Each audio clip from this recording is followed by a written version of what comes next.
End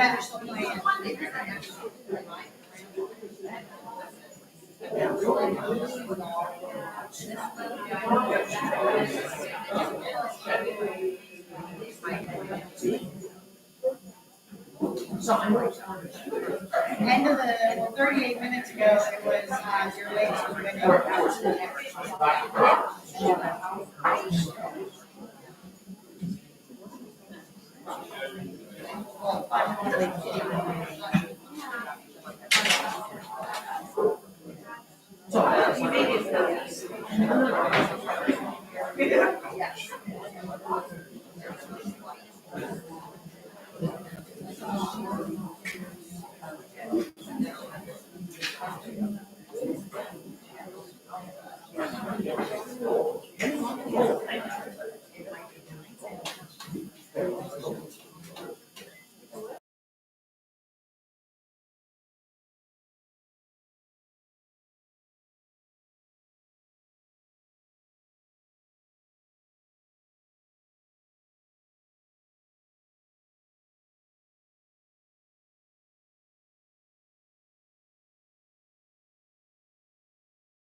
I now call to order the March 13th, 2024 meeting of the Leechburg Area School Board. Please stand for the Pledge of Allegiance, followed by a moment of silence.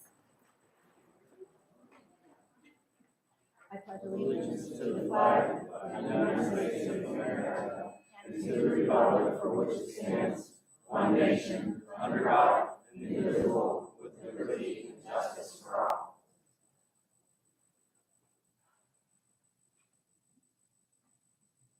Please be seated.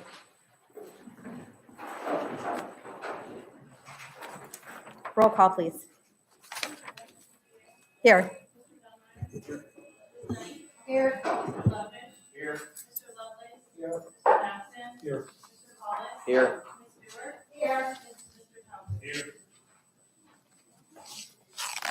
Finance Committee meeting was held on March 13th, 2024 at 6:30 in the high school library. An executive session was held on February 28th at 8:30 to discuss personnel and contracts. And another executive session was held this evening, March 13th, 2024 at 6:45 to discuss personnel, legal issues, and contracts. We will now have the audit presentation for the year ending June 30th, 2023 by Mark Turnley, CPA.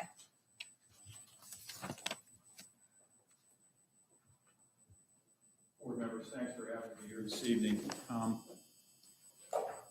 I put in front of you a copy of the 22-23 fiscal year audit of the school district, but more importantly, in the very front of that package, there's a document dated for this evening that I'll use as the focal point of my presentation. It'll be the document that says about halfway down, general fund balance analysis. So that's one for the most part I'll be talking about. Before I get into this document, though, just a couple comments about the actual thick audit report itself.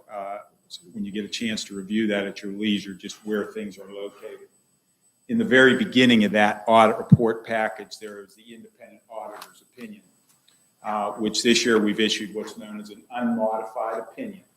And what an unmodified opinion means is that the information contained in the body of the audit report is presented in conformity with the rules and regulations of our profession, and there are no departures from that. So that's the type of opinion you want to have. That's the type of opinion you want to send out to either PDE or any third-party rating agencies for bond issues, things of that nature. So I just wanted to mention that to the board. A couple other sections of mention. Directly behind that independent auditor's report, there's a section I always encourage my board members to read. It's called the Management Discussion and Analysis. It's on Roman numeral pages 4 through 17. Again, when you get a chance, the purpose of that section of the report is to provide, as I'm going to do tonight, a synopsis of the financial highlights of the district, not only for the 22-23 year that we just finished auditing, but it has comparative information, 21-22 versus 22-23, and provides some reasons for increases and decreases and other information of particular interest to the general public, but will be for the board members as well. So again, I encourage you to read that section when you get a chance. And then lastly, with regard to the thick report, in addition to us having to do a financial audit on an annual basis, because of the amount of federal monies you receive, we also have to do a compliance audit. And this year we did the ESERS program and the National School Lunch programs, and the results of auditing those are in the back of the audit report. There's a section dedicated for that. And you'll see, with regard to those particular programs, there were no material findings of non-compliance, and PDE will see that when they receive a copy of the audit report. So again, that's the type of report you want them to see on an ongoing basis. And in the very back of the report, there are a couple of findings and recommendations that are required to be in the body of the audit report. And you'll see a page, I believe starts on page 65. It's called Schedule of Findings and Question Costs. Again, when you get a chance, I encourage the board members to read that. Those were issues, again, that were required to be reported in the body of the audit report. I'm sorry, that starts on page 63. And then the school district's corrective action plan follows that. So again, those are recommendations. We have other recommendations that don't meet the criteria for being in the body of the audit report, and I'll discuss those briefly this evening. Those two that are in the report are required just by the nature of our profession for what we do. So again, that's just some information regarding policing and going through the thick audit report when you get a chance. Now, turning our attention back to this document for this evening, as I do each year, I start with a look at the general fund, which obviously is the most important fund here at the district. On page 1 is a 5-year history of the overall general fund balance of the district. And the reason I say it that way is because as we proceed through this document, I'm going to talk about the pots that the general fund overall is broken down into. This, on the first page, is simply the overall general fund balance. And when you look at the last line, you can see there was a decrease for the 22-23 year of $1,888,000, roughly 26%. And under that, I note to you that the main reason for that decrease was to pay some remaining costs related to the energy savings contract that was included in the 22-23 year, almost 1.6 million. Last year, in the 21-22 year, you also had approximately $1 million paid out of the general fund for that project. However, that was covered by ESSER's monies, ARP ESSER's money that the district received. So it was an in and out.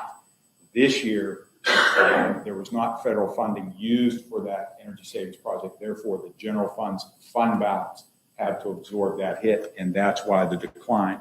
And you'll see as I talk about the various pots in a minute here, that was included as part of your assigned fund balance to be used in the 22-23 year, which you did. Moving on to the top of page 2, I talked about the pots, the components of the overall general fund balance.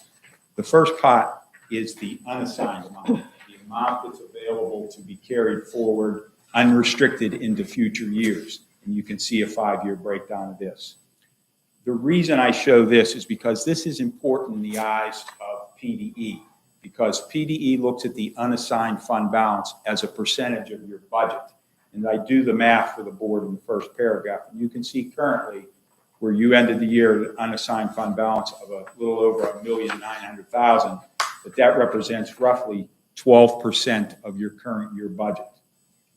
If the school district ever had the need to increase its property tax millage above and beyond the annual index increase that the state gives you every year, if you ever had the need to do that, you would have to pass a budget whereby this unassigned amount is at or below, in your case, 9.5% of your budget.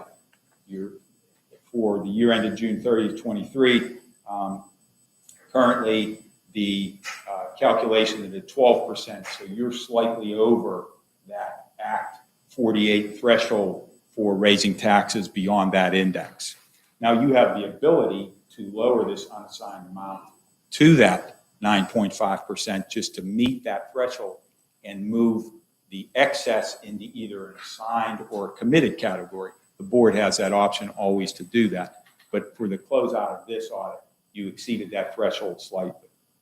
Below that, just for informational purposes for the board, there's an organization in our profession, the Government Finance Officers Association, and they're always asked, what's a good fund balance level? In particular, unassigned fund balance level for a general fund. And they have always recommended that you be in or around 2 months average expenditures. So I do the math for the board in that second paragraph at the bottom. And 2 months for Leechburg is roughly $2.8 million, where they'd like to see your unassigned fund balance. So you can see your amount is below that. But the concept that the Government Finance Officers Association does not take into effect is that mandate of 9.5% that I just mentioned to you. They don't look at that. They just kind of look at it as if you didn't have any type of mandate. So you could, because of your overall fund balance, you can see exceeds their threshold, but your unassigned portion is kind of locked up because of that PDE mandate.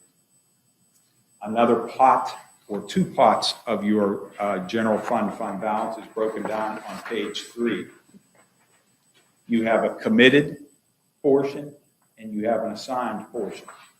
The committed portion is something that the board has to act on at a meeting and specify specifically during the year what they want to commit monies for. The assigned is a little bit more loose. It allows you to assign the responsibility to do that to your business manager or to the board to assign monies for particular purposes that really can be changed or interchangeable if the board needs to move it into other categories. But you can see a 5-year history of what the committed and assigned fund balances have been. And below that, as of June 30th, 23, I break down the detail of what is in those committed and assigned amounts. If you remember in the beginning of my presentation when I talked about how your overall general fund balance has decreased as a result of that energy savings project, if you look at the column for assigned and you look at last year, 21-22 versus 22-23, you can see the decrease of about $1.3 million. That was basically taking that money out of that category to pay for that energy savings project. So I just wanted the board to understand how this flows in terms of looking at your fund balance. Moving on to the top of page 4, still staying with the general fund, there's a 5-year history of general fund revenues. And if you look at the last 2 years, you can see in the 21-22 year, we had an increase, and we had just about the same amount of decrease in the 22-23 year. And that was the main reason for that was the influx of COVID-19 monies, ESSERS and ARP ESSERS, the American Rescue Plan monies, more utilized in the 21-22 year that I mentioned to you, in specific for that energy savings project, and to a lesser degree as funds were utilized in the 22-23 as those monies are going away. And that presents other issues, as you know, for the board. As these ESSERS money go away, any expenditures that you use that money for are now going to be things that you have to budget for in your general fund. And all school districts are facing that issue as these ESSERS monies and ARP ESSERS money go away. Expenditures at the bottom, a 5-year history of general fund expenditures. And you can see the last 2 years, the increases. And just for the sake of the board, I have asterisks at the bottom of this page to tell you why those amounts increased over the last 2 years.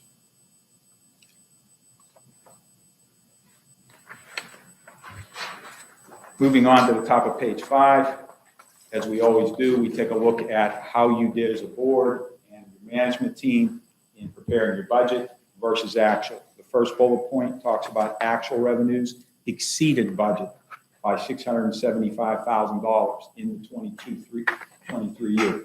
Actual exceeded budget, which is the side of the equation that you want it to be on. The main increase over budget or excess over budget was in your local source revenue. And I specifically point out wage taxes, which came in over budget at about $190,000, and interest earnings, which I saw with all my school districts this year. Hard to predict because the rates had been low in the past. This year was a banner year, so that came in over budget of about $135,000. Those were the main excesses when comparing actual revenues to budgeted revenues. The second bullet point talks about expenditures. In this case, actual expenditures exceeded budgeted expenditures, not necessarily the side of the equation that you want to be on. And it was by $1,847,000, about 12%. And I just note to the board the 3 main areas where you were over budget. Regular program instruction, a little bit, $171,000. The capital outlay, the energy savings project, was over budget by almost $1.3 million. And then the transfer to the construction fund was $292,000, and that was not budgeted. So just for informational purposes, that's why the excess overage. And for the 22-23 year, the district budgeted to use roughly $716,000 of its previous year's fund balance reserves. In actuality, you used $1,888,000 of that money. Again, the most significant difference there, the reason for that difference appears to be the use of the general fund monies for the energy savings project in excess of what you budgeted. At the bottom of page 5, those of you that have been on the board in the past, you recall me saying, and for new board members, in the audit report, up until now, we've been talking about the general fund, and you concern yourselves with that general fund on an annual basis. We budget for it, we see how it does, and then I report back to you. But you're also required to have what I call almost a corporate balance sheet also presented in your audit report, a consolidation of all of your funds with the exception of your food service fund, and to add in your long-term assets, your buildings, and your infrastructure, and subtract off any debt obligations against that, and see where you end up, including all of those items. And when you look at these 2 columns, you'll see the first line says net position, and you see a negative $6 million when you do the consolidated look. That's more from an accounting perspective. If you recall, again, from last year, and as I tell my board each year, Mark, in the beginning of my presentation, you told us that we had $5 million in fund balance. Now you're telling me when we look at it on a consolidated, we're $6 million in the hole. Well, the main reason for that is because all school districts are required to, when you do this consolidated report, to show your proportionate share of both the PESER's pension liability and the other post-employment, OPEB as it's called, liability, not only at PESER's, but that you have internally for your your staff, those actuarially calculated liabilities have to be shown on this corporate balance sheet. And as of June 30th, 23, those combined amounts were about 23, almost 24 million. So you can see how we went from a plus of 5 million down to this negative number when you have to throw in those two large liabilities. Now, again, as I tell my board annually, it's not as if you have to write a check tomorrow to Caesars for $17 million. It's more of an accounting issue that needs to be reported so that when I mentioned to you in the beginning of my presentation, your report, my auditor's opinion is unmodified. In order to receive that type of opinion, you have to include these liabilities in that corporate balance sheet. But again, that's a requirement to be in there. I know you mainly focus on the general fund and what we talked about initially, but I wanted to point that out to you. In the middle of this table at the bottom, food service operations, obviously a much smaller fund here at the district, but important. If you look at the second line under that caption, you'll see change in net position. Fancy way of saying excess revenues over expenditures. You can see this year, 144,000, almost 145,000 compared to 166,000 last year. And the main components of that food service fund, the operating revenues, your sales, operating expenses, and the amount of federal and state subsidies. I just wanted to show you those, how they've changed from one year to the next for the food service fund. Turning to the top of page 6, what I just mentioned to you, the overall operating results, I just show you the breakdown of the PSERS liability. Again, in the OPEB liability, PSERS being $17,695,000, and the OPEB $5 million.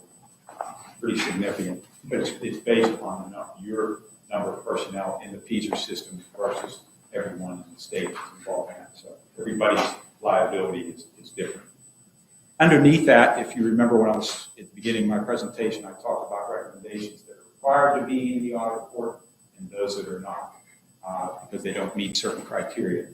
Starting on page 6 through page 8 are other comments. Some of these are routine comments that I give to all my school districts and this board in particular on an annual basis. Just precautionary measures with regard to segregation of duties.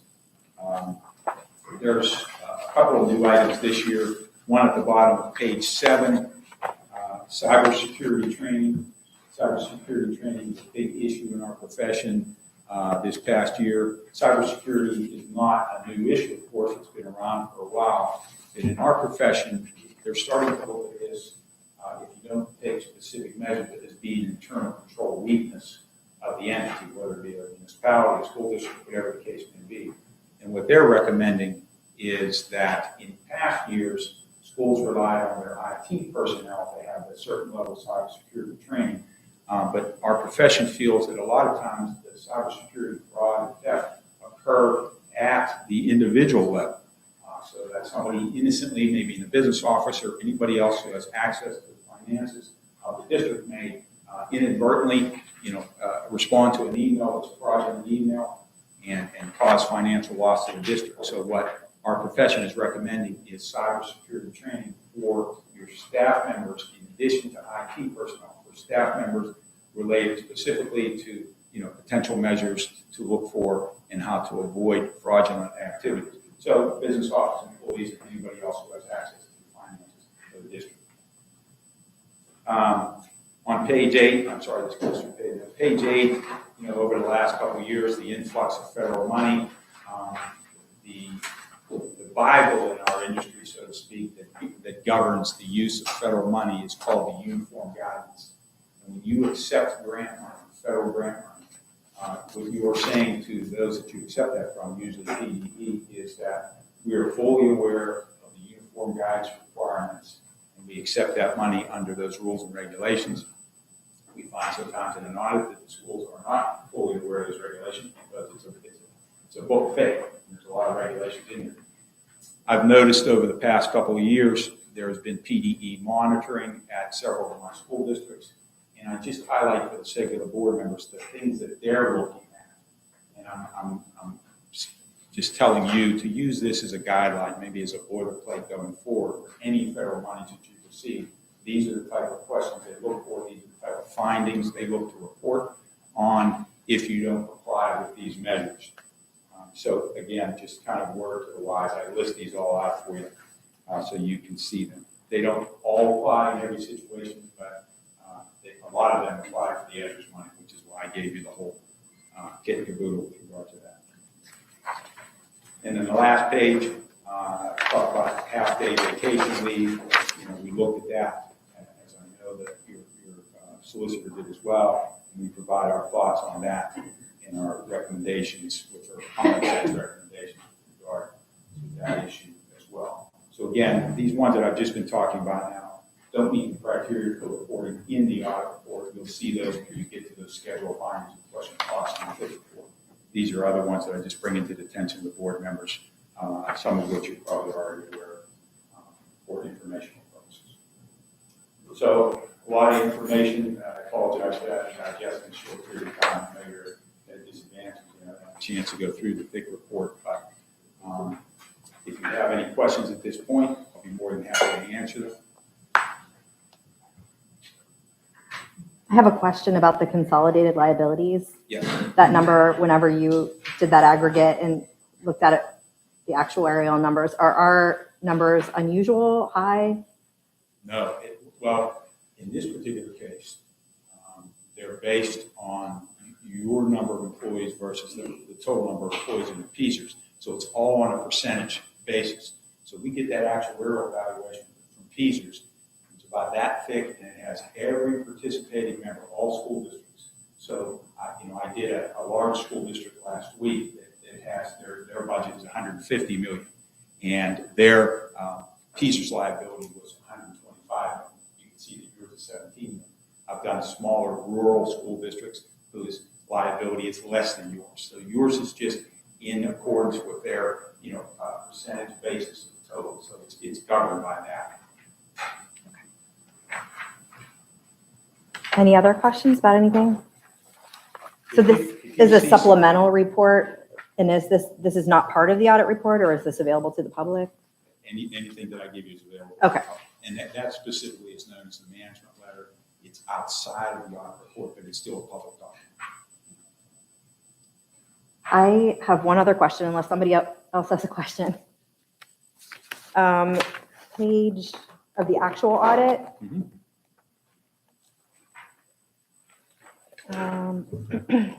Right at the end here.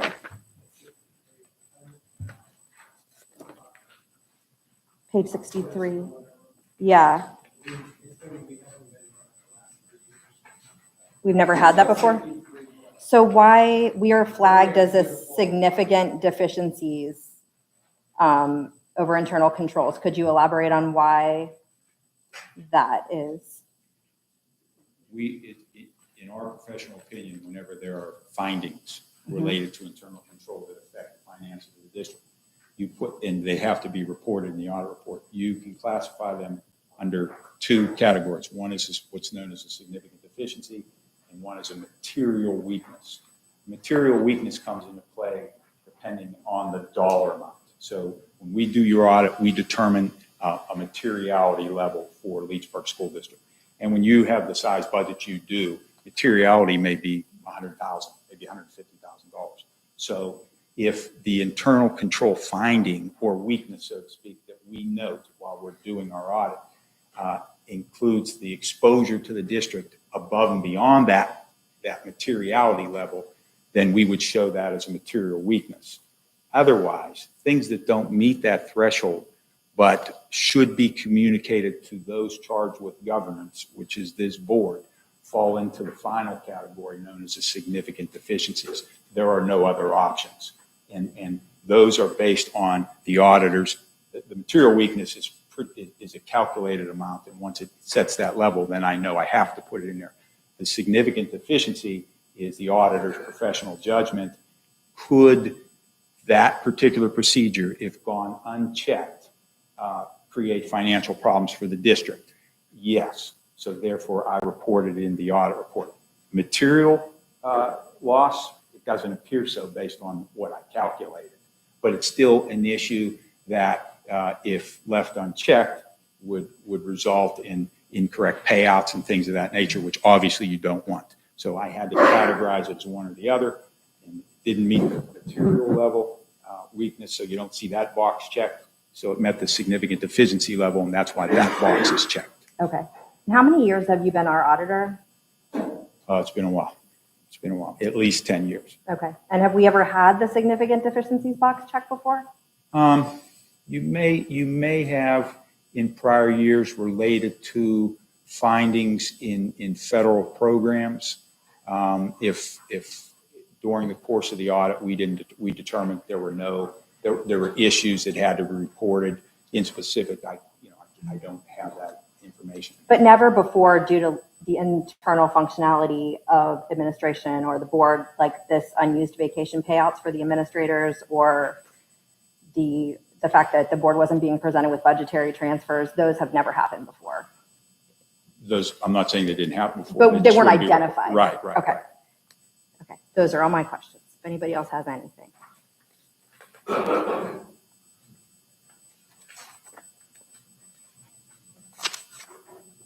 Thank you, Mr. Turnley. Okay. Thank you, everyone. Thank you.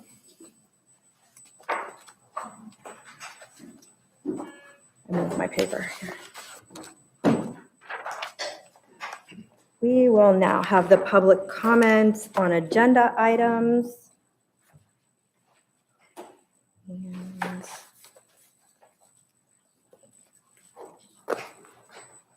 Jimmy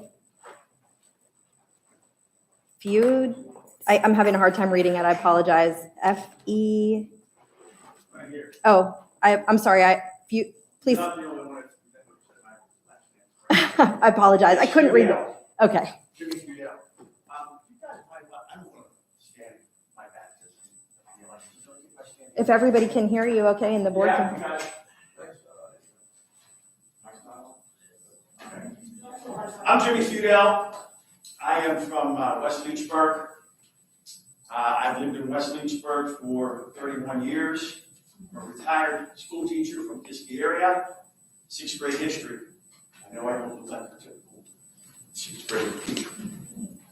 Anyways, when I was a teacher, I was told that all my students were to be treated fairly and equally. No one student was better than the other. Little Susie, who got straight A's and was the honor student, got the same treatment as little Jimmy, who got the C's and D's and didn't do his homework. So my question to you, ladies and gentlemen of the Lynchburg Area School Board, do you expect that from your teachers, to treat the students equally and fairly in the classroom? Yes or no?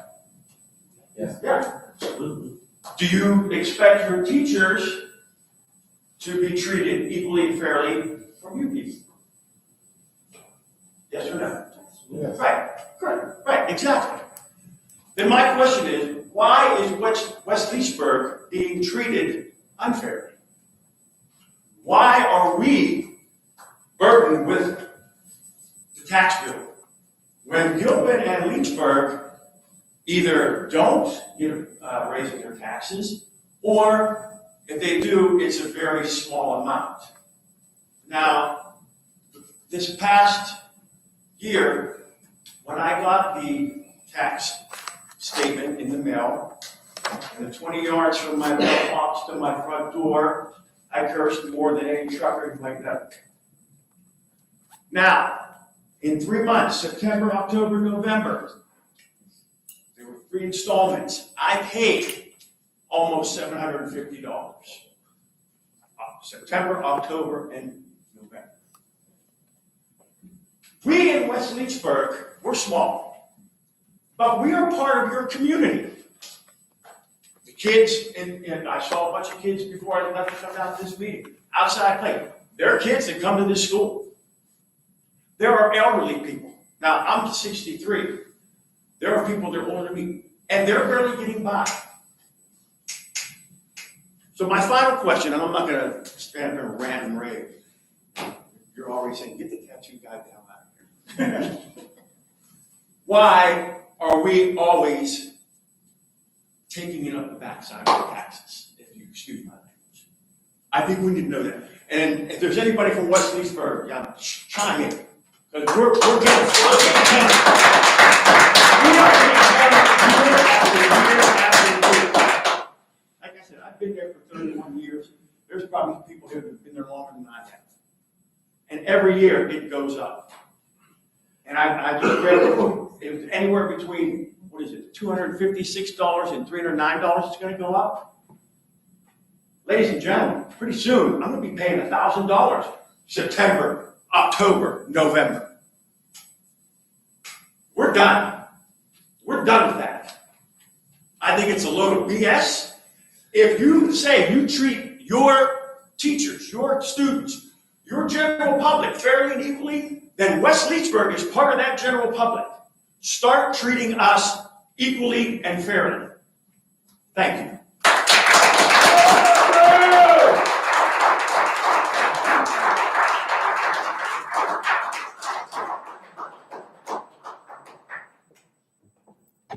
Thank you. Ms. Hostler.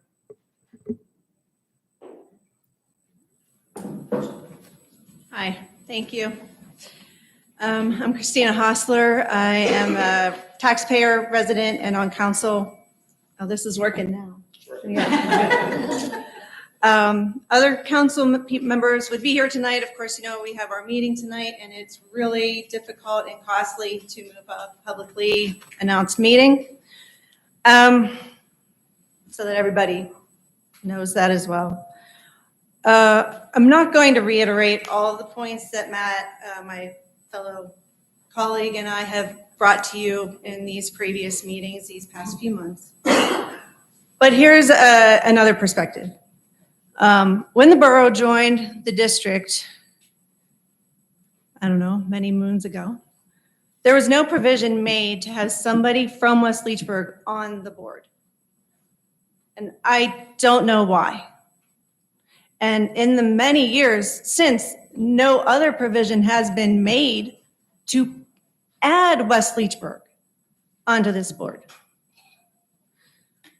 And so it's like we have been the forgotten child. It's like, and in a way, we've been a forgotten player, and we have been taxed as such.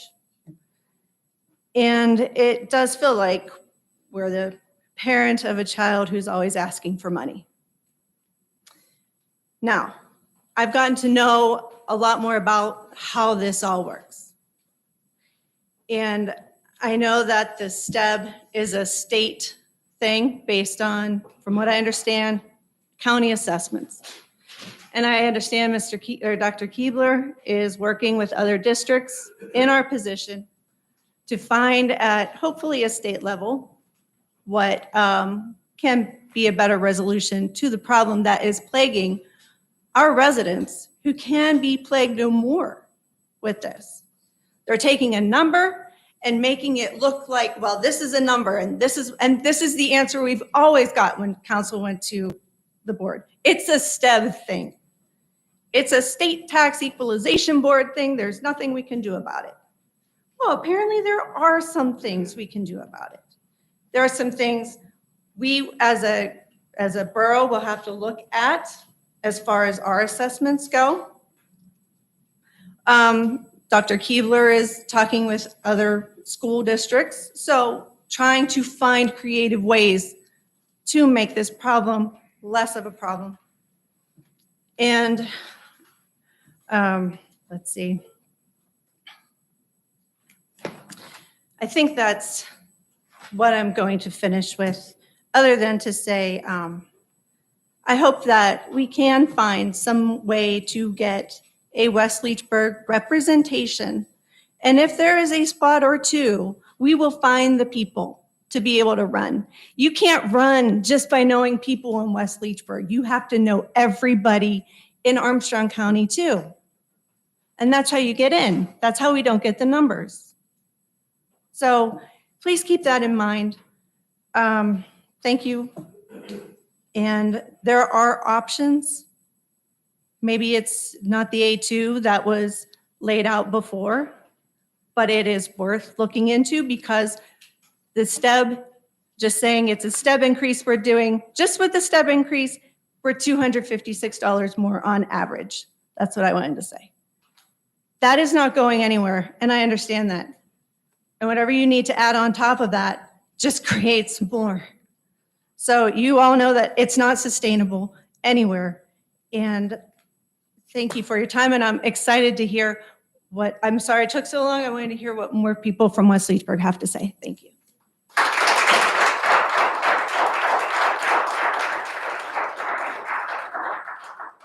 Thank you. I apologize again. I am struggling to read the letters here. So Jean, and the last name begins with a K, and I cannot read. Klanica. Okay, I am sorry. Please you. come talk to us. Your Honor, how you doing?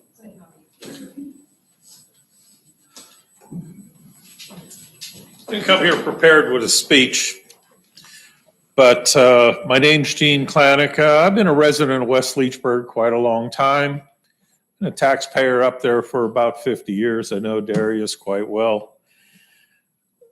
I came here because I started to look, just a couple days ago, I got the word about the possibility of a tax increase in West Leechburg. And so I decided to do a little of my homework. I spent most of my years working in corporate management. And I said, what could be the problems? What could be the problems with the school district here? And I kind of got a very basic understanding that goes on with cyber schools, charter schools, the cost of the burden the district has to take to handle that. I could probably throw in parochial schools. And even the detour to West Leechburg, I'm sure it costs more money to get people bused back and forth to our little town. So I understand that the problems the board faces, but I just like the board to understand where we are in West Leechburg.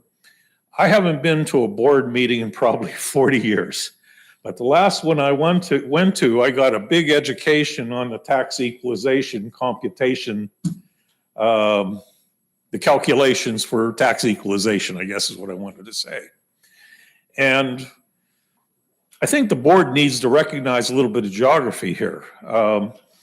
To educate a lot of people very quickly, it's just not your property values that go into calculating taxes for a school district, but it's also how much commercial capability you have in your various municipalities.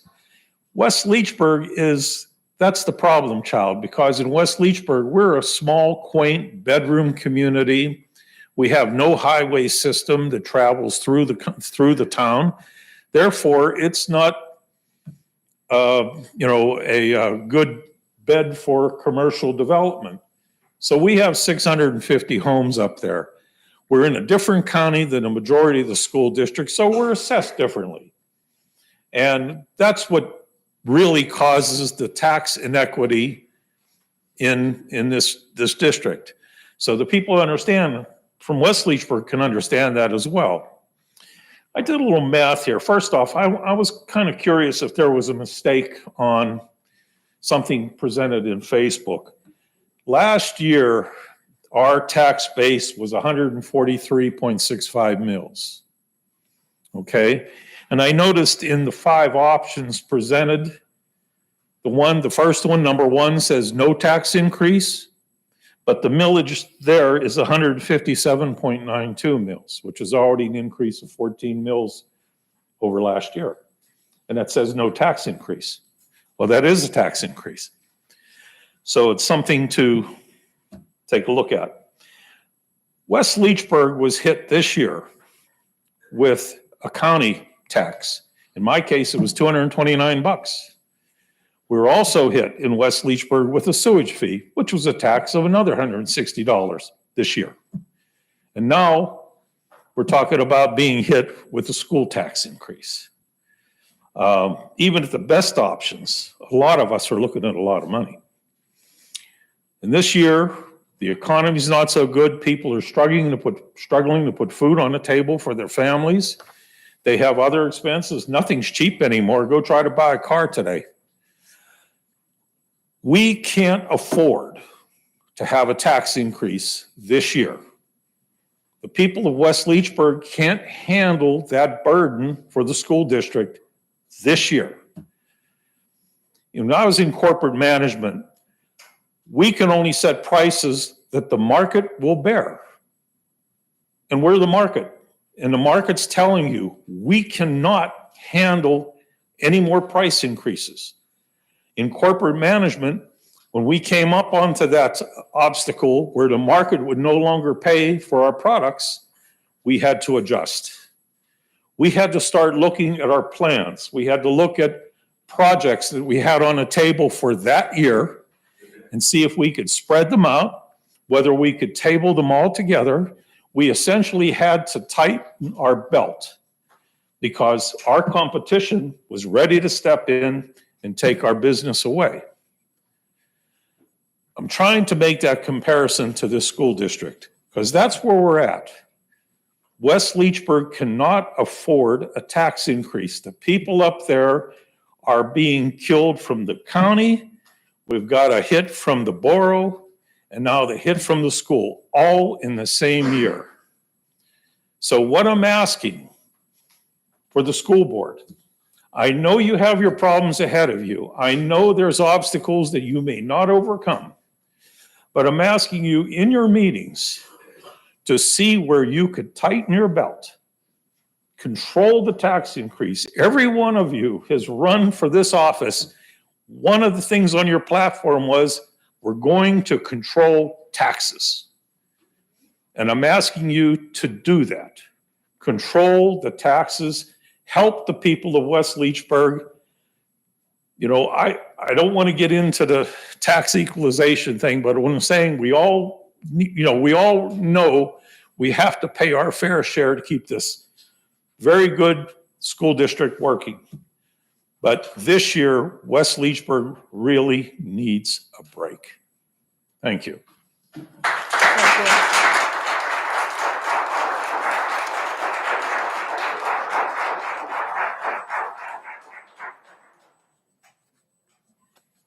We have one more comment, Jake Heasley, and thank you.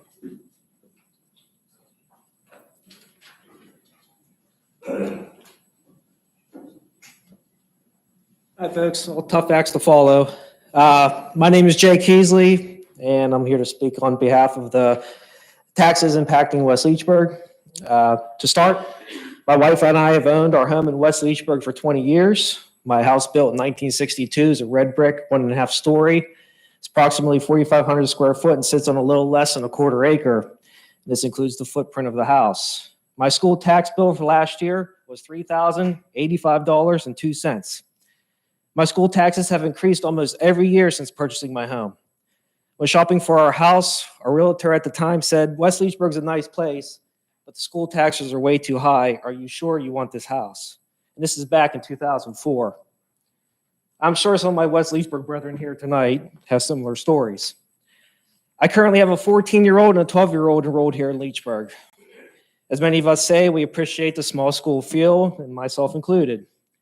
My wife and I went to much larger school districts. My wife graduated from Kiski, and I graduated from Highlands, both in 1999. These are much larger school districts with many facilities at the time as compared to Leechburg. Over the years, both of these school districts have had to adjust and consolidate resources based on the changing and most often shrinking tax base. Now, I'm not here to talk about closing this school, and the conversation has been held many times over the years, and frankly, it's not pertinent to the subject at hand. We all know we have to pay school taxes, and that's a given.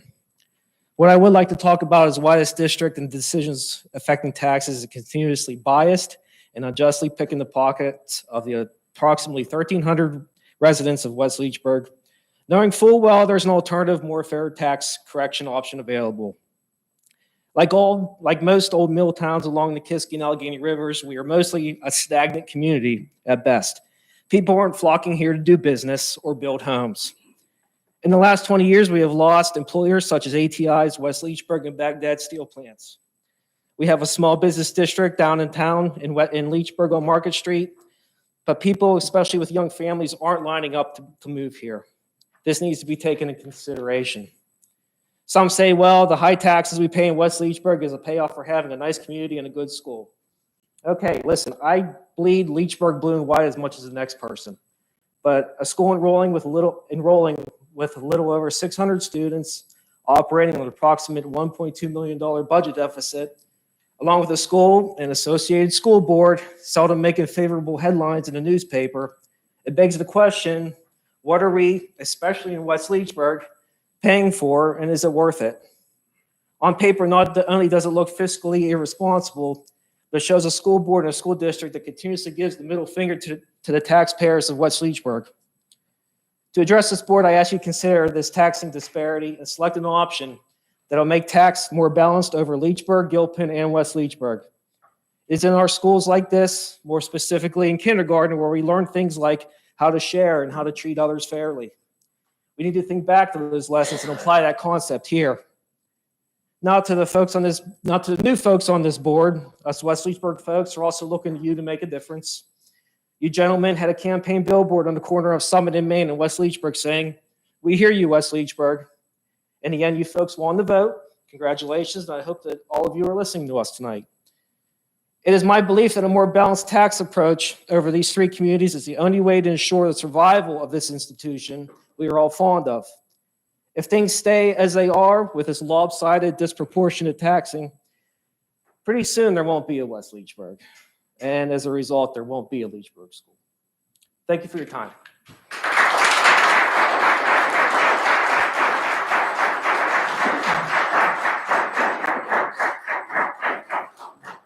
Thank you.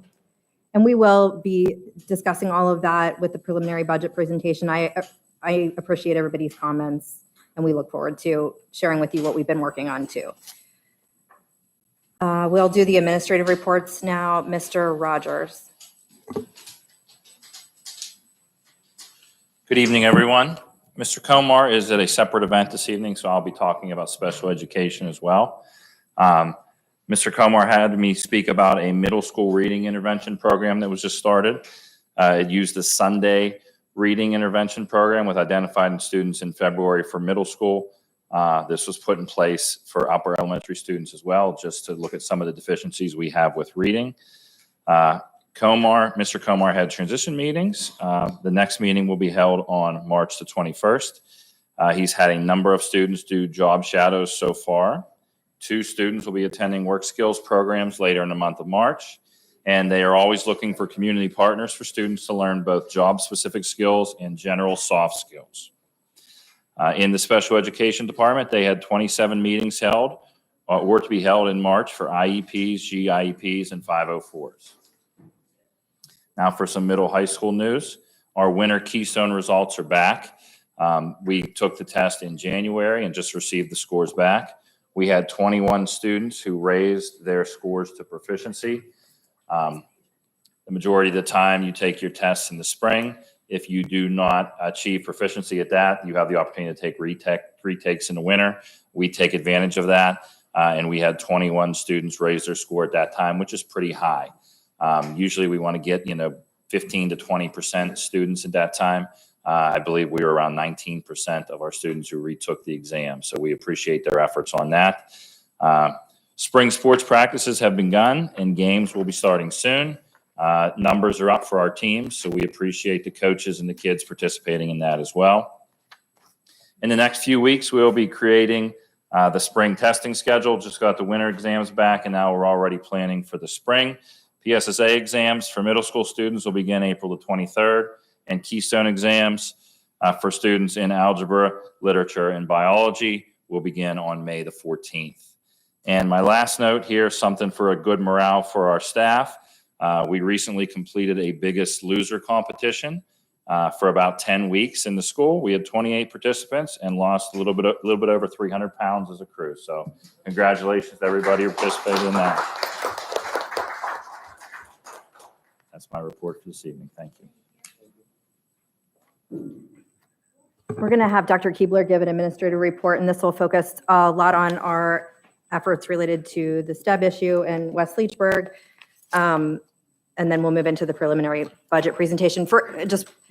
I know that a lot of people just left, so we'd really appreciate, we have some handouts and some good information to share. So if anybody knows the people that left and is willing to reach out to them or share the information that we share tonight, I hope you'll do that.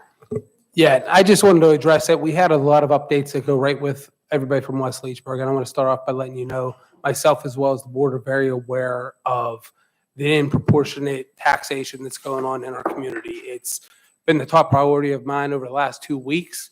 Just want to give you some updates. I talked with Ms. Hostler last week to let her know what we were doing. In the last 2 weeks, Dr. Kujai and I met with Representative Major as well as Senator Pittman earlier to discuss STEB, seeing what options are out there with that. Mr. Paulus brought Chapter 15 out of the STEB documents that's on their website to our attention. We reviewed it. They have an appeals process that districts can do as well as the community on that. So the process right now, I reached out to Peter Bowers, who is the chairman of STEB. There's 3 members of the STEB board out in Harrisburg. I will be attending the STEB meeting next Wednesday in Harrisburg, representing our district on what's happening. And just so everybody knows, the numbers they put out in their calculations are from 1949. Communities were much different when that formula went in. And as Senator Pittman told me, it's an input output. They don't look at it. So we are the people who are dealing with the input output that they don't want to hear about, don't want to change. So for the upcoming year, they're saying that Gilpin and Leechburg will have a 2.31 reduction in their millage, which would be $135,000 given back, while West Leechburg is going to get a 14.27 millage, which is a 142 increase. So basically, they just took one and went to the other. What we have done, and I know she spoke with Mr. Magnus at Freeport, who was here previously, and Jim Sumville, who is the superintendent at Unionville Chadds Ford, is working with the 88 districts across the state who are part of STEB, who have a multi-county school district. We're looking to get the the 672.1 that they have in there. It is in a memorandum at the House and the Senate right now to get another option added to give districts another option on how they fund the balancing of that. What we're looking at is not changing any of the 4. So if it's working for any district who's not stepping up and changing it, it's fine, but letting us have some control of that. It's a very simple answer for us. As this stuff goes down, we have not increased our revenue here since 1819. That was the last time the district actually imposed a taxation on the residents, but they have done it year after year. What I am asking for next Wednesday in front of the board is to leave our taxes alone. Don't change Armstrong, Leechburg, or Gilpin, Leechburg. Do not change West Leechburg. Our revenue stays equal. Nobody gets a tax decrease. Nobody gets a tax increase. It's pretty simple, but we have these people from Delaware County who are making the decisions, who were appointed by the governor, who continue to do it month after month as they meet. I will continue to look at other options as we looked at through our budget. We talked in our finance committee today that we'll look line item by line item. We are cutting, we are looking, we are seeing where there's options with that. But it's unfair to you of what's happening here. But I want you to understand we are moving forward with this. As I told the lady in the STEB office yesterday when I spoke to her, nobody wanted to give us answers. Nobody wanted to give us, I said, it's not the last you're going to hear. Talked with Mr. Magnus this morning. I think we had 15 more schools sign a resolution that was started. And the goal is to get all 88 so that we can get it public that these 88 schools are being impacted. And it's all the little communities, just like Freeport, Armstrong County residents, theirs are dropping, Sarver went up. So it shows Red Bank Valley. Senator Pittman has 11 school districts that are in this with STEB that have multi-county districts. So I think he's a big voice. The other part of this goes back to our county commissioners, both Armstrong and Westmoreland County. They have not done assessments. Our assessments are unequal, but they're forcing our hand on how they're doing it. So I think that we need to also reach out to our county commissioners in both Westmoreland and Armstrong County. I plan to be April 4th out at the Westmoreland County Commissioner's Office. They do a real fun to get to meeting. It's 10 a.m. on Tuesdays and Thursday mornings. While everybody's at work, they can't go to the commissioners' meetings. We will go there so that our voice can be heard. I'm sending a voice out for everybody here, and it will be something we continue to challenge the state on. It has been ongoing. Everybody, I've been here for 8 years now. I've heard it every year we do the budget. It's the same thing on her, but enough's enough as we get more districts in as a part of this. So I do have a copy of Chapter 15 that I will share with West Leechburg so that they can also challenge the commissioners. Get your voices heard at the commissioner level and at the state level. We put together a document here that has all of the STEB contacts. It has Abby Major's major contact, Senator Pittman's, and both commissioners from Armstrong and Westmoreland County. we're here with you. We hear you. We will continue to fight on that as we look at our budget of trying to do what's best for the kids here. But as we've said before, it actually is not helping us at all that they're doing that. It's not, it's dumped in as a local tax increase for the school district. It's not coming to us. Our revenues are not increasing. So we need to fight alongside you to make sure we get that change. So I will continue to update everybody as we get there next week, the following week at the commissioner's office, and we will put an appeal in. If that doesn't work, we will continue to look at different ways we can help out the community and what we're doing here. So hopefully within the next 3 or 4 weeks, as we look at our budget, as we review things, we'll be able to give some more information of what we can do for West Leechburg.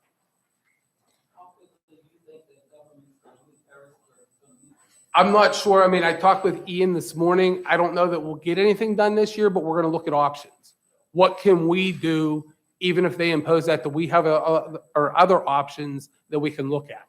Trying to override that. Actually, I had Ms. Edinger looking into the state budget and putting it into the formulas yesterday. And every time we tried changing the taxes down in West Leechburg or changing anything, it dumped it straight back in because STEB automatically goes into the state budget. We weren't even able to change it when we knew what we were trying to do on that. So and I don't know what they'll say. I mean, any human being who has empathy for people who are out there, if you come to them and say, all we're doing is asking you not to change anything. Everything works that we have right now. Please let it go. They may not, but let's get it public that they're not letting that happen, that they want to influence what's happening in each community. You said that board is appointed by the governor. How long has that board been in place of those specific members? The chairman's been on it since 2013. There's no bios for anybody else that are on there. We found their names off of past minutes from their meetings. So that would be, I don't know how long. I know he's been there since 2013 on the board. But like I said, he's out in Delaware County. I don't even know if he's in a district that has a multi-county school district. I don't know what they have on there. So those are the research pieces that we're looking at. You say you saw minutes. How many years back did those minutes go? It's like to get like. It had maybe a last general year's. idea I don't of know how long if I they were didn't all look on to there. see if there was one for previous years. I know they had last year's on there. I can look that up and try to see. I was just trying to find out who was there and when they had them. Because on their Okay. website, you had to dig down in to even find when they were having Yeah, their I'll meeting. say it's So a you very said they're disjointed. appointed, like how do you get them off? The governor appoints them and then they So are, the governor put them in And 2000. he let them in. So every governor since 2013 has not changed it. So I don't think that it comes up in public very often. That's why I'm hoping that we get some press out of it. We get the districts, Senator Pittman, if we get 11 school districts that are trying to let him understand this is going on, that's really the only say. And, and Senator Pittman brought up a big point of there's a lot of senators that have no impact on this. So to get the law changed, they're going to have to give in. So it goes back into that political battle. And he brought up Philadelphia. Philadelphia has 7 senators that have nothing to do with STEB. So if he brings this forward trying to get STEB changed, he's going to have to give in for something else as they play their politics at the state, which is impacting our community. So I think the more we can get that out there, the more we can do, the better off our residents will be. You said there was 88 school districts. What counties do they all come from? Do you know? I don't have it's throughout the whole state, but there's like Armstrong County has more because most of them, all of them have a little area of another county that are on them. It's us, Freeport, Armstrong's, multi-county on there. I don't know what else is it, Blairsville. There's So a like the bunch. county the actual state STEB board's from, are they impacted? No, they're all from out east. From what I've seen so far that we've researched on who it is. So it's that's- impacting rural areas. Yes. And most of them are coming from bigger districts that have political influence on the appointed positions. Okay, thank you.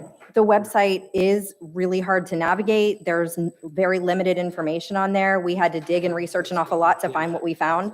I will say that no board has, there was the point made about our sign, we hear you, West Leechburg. We do. This is a major concern. We have spent a ton of time dealing with this. We're going to continue to deal with it, hopefully until it's completely resolved. But we're digging into it and we're making the calls and we're communicating with people. We plan to go to Harrisburg next Wednesday for the STEB meeting. So the information that we just passed around to you, I prepared this table for everyone with all the contact information. And so you have the public officials, their contact information, and the upcoming meetings. Like we said, it was really hard to find this Peter Barr's information. That appears to be possibly a business email address, but I know Dr. Keebler emailed him at that address because that's all that, they don't even have anything advertised. That ra-stebwebpa.gov email address looks like it is, that looks like a PDE web email address. It probably, filters into the whole STEB board. So I would suggest, reaching out to them. And then the second handout, I'm going to have Mr. Paulus speak about. He did additional research on STEB and Chapter 15 and our appeal options and just the general functions of the STEB board. But again, our speakers talked about controlling taxes, and that's something I think that we all want.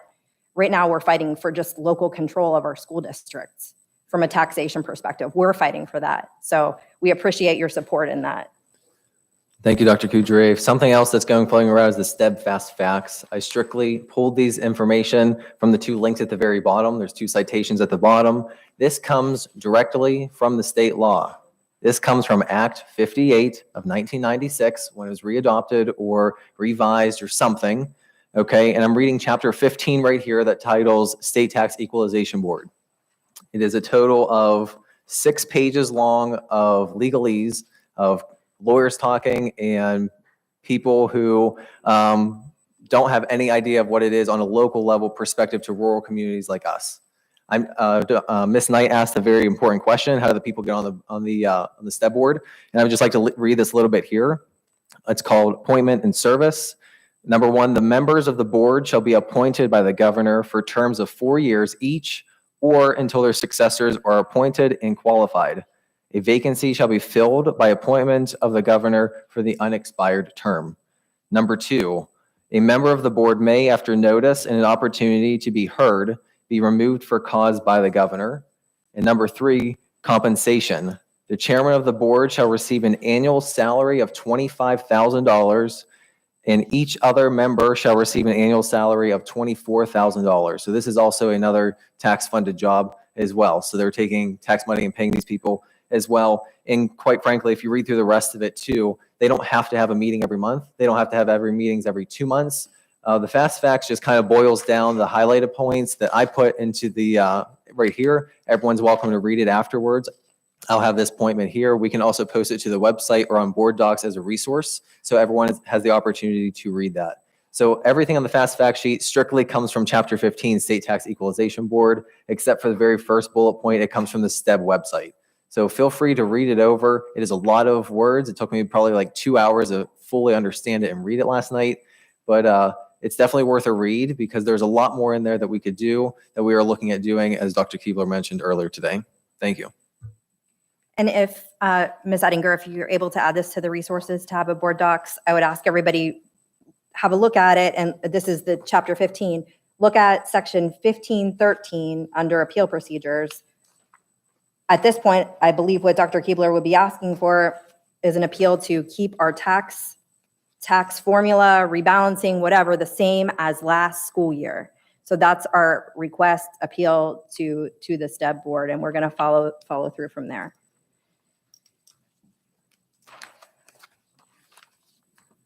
We will now have the preliminary budget presentation. Ms. Ettinger? And again, just a reminder to everybody, this is a preliminary budget presentation. No decisions have been made. We're just receiving the information, and this will paint a picture for us as to where we stand, what we think things will cost, and what our budget outlook is for next year. Something else too, if you did not get a piece of paper that was passed around, we can make copies for you before we leave and make sure that you do have that, because I think it's important to disseminate that information into our community, especially to those who are impacted by it, to show you what we're doing here. So if you did not get one, come and see us afterwards. We can make sure we get you a piece of paper.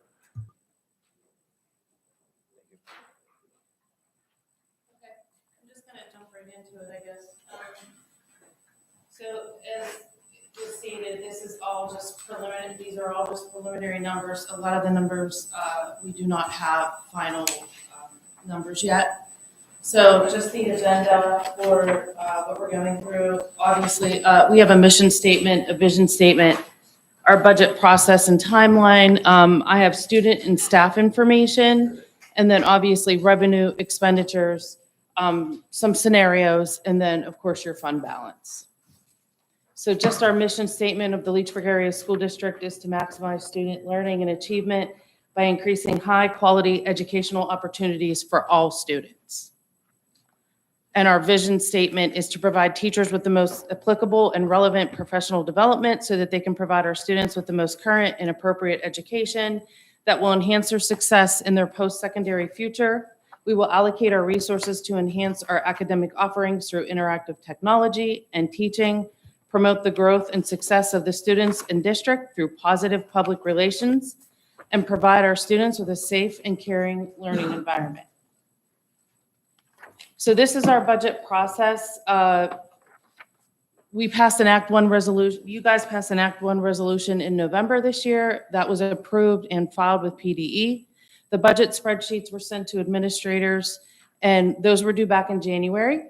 I plugged everything into our system, which produces this preliminary budget, and I am presenting that in March. In April, as soon as this meeting's over, probably tomorrow, I will start sending out emails to our administrators for sit-down meetings to go over line items in the budget with every administrator.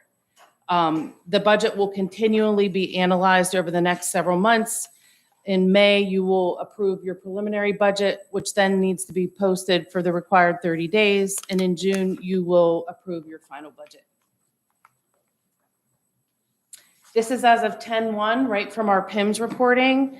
We have 322 students in the elementary, 356 students at the middle high school. Our total enrollment was 678 students. And then we also have out-of-district placements. We had 34 in external cybers. We have 2 at Seneca Valley, 8 in our in-house cyber. We have 7 alternate school placements. That would be like Marikey Children's Institute, Clillian, and then we have 25 homeschooled students, and we have 30 students part-time at the VOTAC. This is through January of 2024. These are our cyber charter school costs and where these students are at. So as you can see, PA Cyber continues to be our main cyber school with 13 students at a price tag of $139,000. So far through January, we've spent $304,000 on cyber charters. And then at the bottom there, I don't have that included in the 304. We have spent $6,100 at Seneca and then $25,000 on our own in-house cyber for 10 students. And just to point this out, if you look at the 10 student population at our in-house, it was a price tag of $25,000. And if you look at the 10 students in Commonwealth Charter, was $68,000. So that's quite a price difference. We also have non-public and private school students as of January. These, we had 14 at Harvest Baptist, 12 at MQA and St. Joe's, 3 at Divine Redeemer, and 5 at Orchard Hills. Our staff, this is the breakdown of our staff. We have 98 total staff members, 4 administrators, 59 instructional, which is teachers. We have 16 educational support staff, 17 building support, 1 confidential, and our athletic trainer is now our actual employee. So I would really like to go over this page right here. This is the contingencies that are in the budget. So we always put $50,000 in an account, other services for contingency, and then $100,000 in a budgetary reserve. So I'll go over a couple things in the governor's proposed budget, which none of this is all preliminary.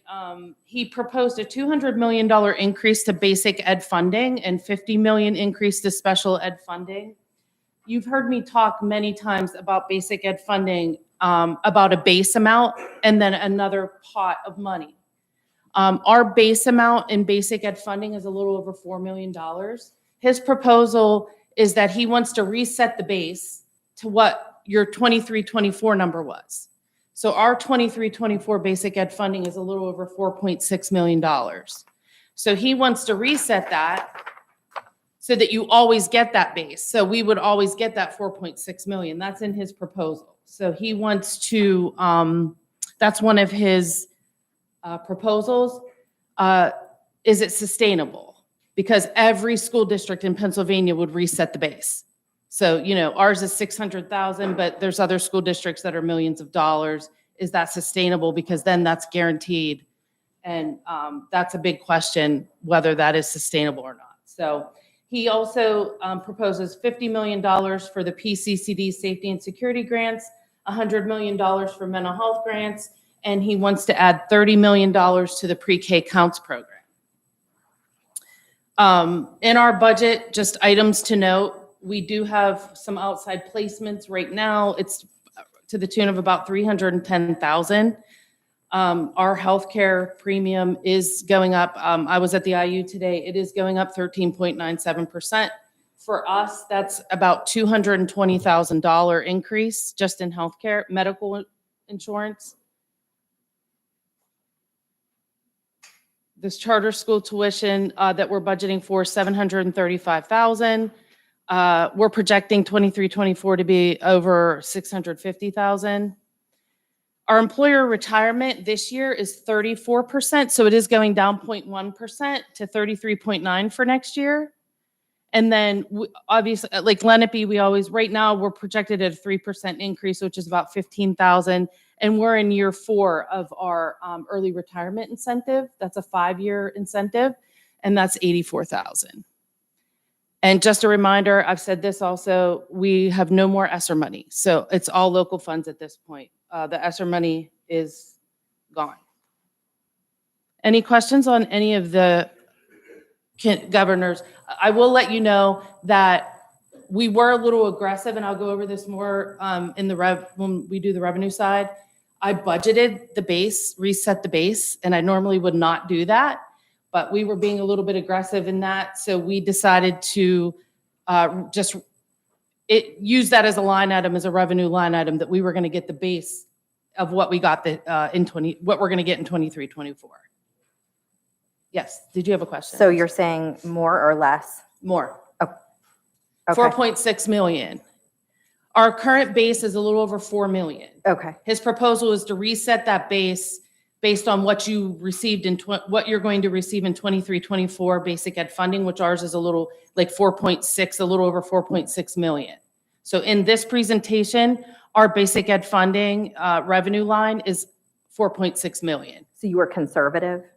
No, we were aggressive. You were assuming, okay. Because this is all, this is what the governor's proposing. Yes. This is not set in stone by any stretch. So that is my question. Do you have any idea, I mean, is that your best guess as to what these huge numbers mean to us with his proposed budget, like the 200 million, the 50 million, like we don't know what we would get. At this point, we do not. And in I mean, do those numbers compared to other years, how do they look to you? That huge number? These numbers are not sustainable. And that's the whole talk in Harrisburg, is that, you know, they're dropping billions of dollars into public education, but it's not sustainable. So it's a shot in the dark on what you budget. Normally, I would have just budgeted our base for our normal base of 4 million and possibly a little bit extra that we would normally get. But we were aggressive this year and we budgeted the reset of the base. So we already budgeted the 4.6 million, which is in this presentation.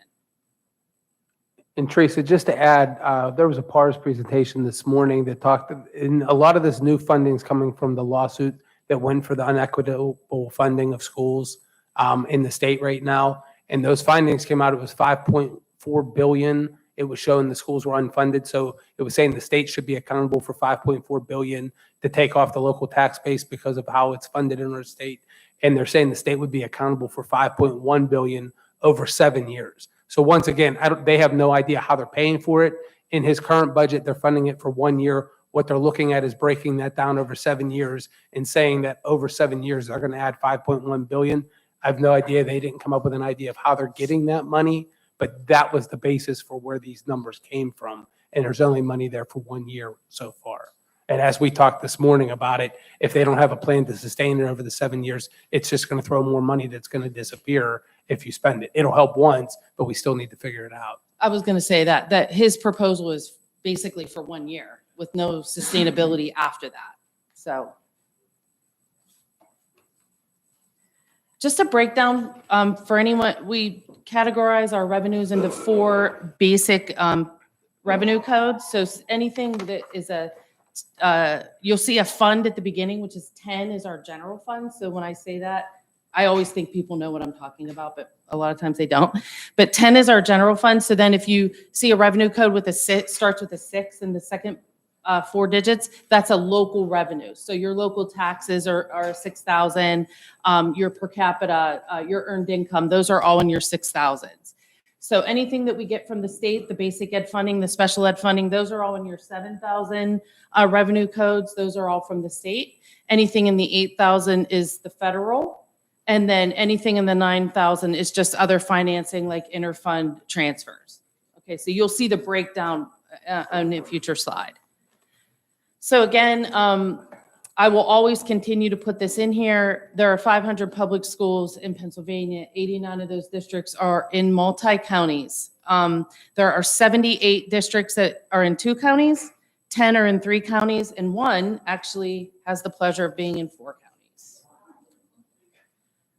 There's a Pennsylvania school code 672.17. And again, it's just when a school district lies in more than 1 county, the total taxes that are levied on the real estate within that school district are subject to the limitation that the ratio which such total taxes bears to the most recent valuation of the same property by the STEB shall be uniform in all of the counties. And that is the rebalancing effect. It happens every year. Who is STEB? They are the State Tax Equalization Board. They were established by the General Assembly in 1947. I'm actually not going to read this because Mr. Paulus you guys did a great job of explaining what STEB actually is. This is our current method that we use. It is method A1. It is a rebalancing, and this is how it calculates our tax rates, our millage rates. It takes the market value percentage per county by the total tax, and it gets a tax dollar amount for that county. And then it divides that by the assessed value and gets the millage. This is our STEB values back from 2011, actually. And as you can see, just from last year to this year, which I think is really important to point out, in Gilpin, the STEB market value went down over $7 million from 21 to 22. It went down in Leechburg over $1.5 million, and it actually went up in West Leechburg $4.8 million. What that does is we take a total, it's a percentage. So it says out of the 100%, what part of West Leechburg is what percentage do they have and what percentage does Armstrong have? So as you can see, the percentage continues to climb because this is based on their STEB market values. So in 21, it was 74.84% that Armstrong County was responsible for. They're now down to 72.29. And Westmoreland County was at 25.16 and they're now up to 27.71. So it takes that revenue amount and it figures out a percentage based on the STEB values. Just to reiterate, I know I said this in January, the previous slide, this $4 million, there's many things that could contribute to. I did reach out to the STEB when I saw that number, and I was told that that's just normal market calculations for that county. But they also think that, I've also heard, and I talk about Dr. Schramm from PASBO, thinks that these could possibly be post-COVID run-up numbers from when houses were selling at really high prices. This is just a spreadsheet that I keep from 16, 17, and this is just goes across, and it's very convoluted, but basically you can see in 24, 25, this is what the numbers that we're dealing with. And I think just to show, if you look at 1819, so the very top line is the tax revenue that we say as a district we want to receive, okay? So in 1819, it was $5.4 million. That's what we actually, one of the numbers out of the three that we actually plug into this formula, and we were plugging in $5.4 million. We are now down to 5.075. So we have decreased our local tax revenue needed by $400,000 in the last 6 years. It has slowly gone down. It has been at a little over 5 million for the since 22-23. So you're saying that we're bringing about $400,000 less revenue in with no tax increase I'm not because going of the to, rebalancing? my slide is, I should not say no tax increase, Right. but I will say no additional local tax revenue comes to the district. Right. We're not voting on a traditional school district tax increase. We're talking about This is rebalance just effect the only. rebalancing. Yes. This is rebalance effect only. So this is no additional local tax revenue. The district does not get any additional local tax revenue by the rebalance effect that happens. And I every was year. looking back at a question I asked you about 2 months ago. And yeah, you said it had decreased by about $393,000. And I think I asked in that email what would happen if we actually reduced taxes. Would that, what would happen? And the same thing, like if you go to increase them, is it true your STEB rebalancing system kind of takes over and corrects what you're putting in there? I mean, is it a computer system that won't let you? That is correct. And Dr. Keebler, I'm not making that up. Can you He was- explain that a He little? was sitting a little there bit? when we were doing it. We Yeah. literally have 3 lines that we plug the numbers in. And the state does the calculation and tells us what the millage is. So we plug in the local tax revenue that we want to receive as a district. Like I said, we have already decreased that over like almost 400,000 since 1819. So we plug in $5,075,000. We put in the STEB market values, or not even the STEB, I apologize. We put in the assessed values from the counties. Those come right from the counties. And we enter in the collection percentages for each of those counties. And it spits out that whole, which is in here. It gives the whole, it's called an RETR report, which tells you what the millage is in each of those counties. But it basically overrides you, or you just put that number in and it tells you what you're going to do. That's correct. Mhm. We can't even plug the STEB numbers in there. We don't even have the ability to change the STEB numbers. They're pre-coded in there somehow. You don't even see them, but they come out on the report. And what is the system we use? It's PDE. It's the Pennsylvania Department of Education. I have a quick question. You said it's referring to county assessments. Mhm. Do you remember the dates that? I do. Okay, can you please give So those dates? So one of the problems, our counties are working against each other. They're working differently.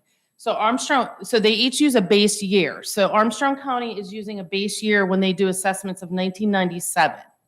Okay. And they're using a 50% predetermined ratio. So they're trying to get to 50% market value. Westmoreland County's base year is 1973. Okay. So they're doing their assessments on a base year of 1973. They did have a ratio change in 1982, and they're trying to get to 100% of market value. So those counties, that's what you see, why a part of the problem and the difference is that the counties are working differently. So essentially that goes back to the county commissioners are either using old technology or like new technology in a way so to say that like Armstrong County is more advanced when it comes to market values versus Westmoreland County. Like they're just using old numbers. So that is part of the problem here as well. Is that correct? I don't think either of them are cutting edge. No. No, they're definitely not. But it's the fact that we haven't done a reassessment as a county as a whole. Is Well, that part of the reason? Westmoreland County, it would be 50 years, over 50 years. Okay. So that's part of the problem. Because 1973, it would be 50 years. They have not done it. done a reassessment. So Or your that's base year would change. That's our biggest problem, Right. right? So something, I mean, just personally speaking, right, we need to reach out to our county commissioners and ask why we're not doing something about it, not budgeting for it. And it would cost a lot of money. But that's something else that we should consistently do as citizens too. They can do that. They have the power to do it. And they have the power to work with STEB as well, because it's in the chapter 15 of the state tax equalization. And it's correct that it's actually recommended to do a reassessment every 3 years? Yeah, that's a tricky question. I think the state statute says it should be done either every 3 years or 5 years. Not every county follows that. Allegheny County, for instance, just reassessed in 2012, and they've not done it again. It's very costly. It is. It is. What would it do to, like, if everybody reassessed, would it make it go through the roof or would it lower it? What would be the difference? Is the reason why they're not doing it because they don't want the increase? Well, your property would be worth more after a reassessment, right? It would be based on today's numbers. How it's going to impact this crazy formula, I don't know. It should make it a little more equal based on what the formula does. But your assessed value would certainly increase on your property.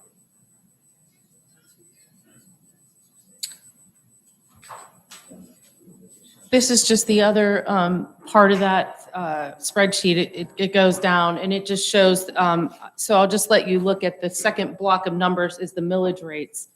I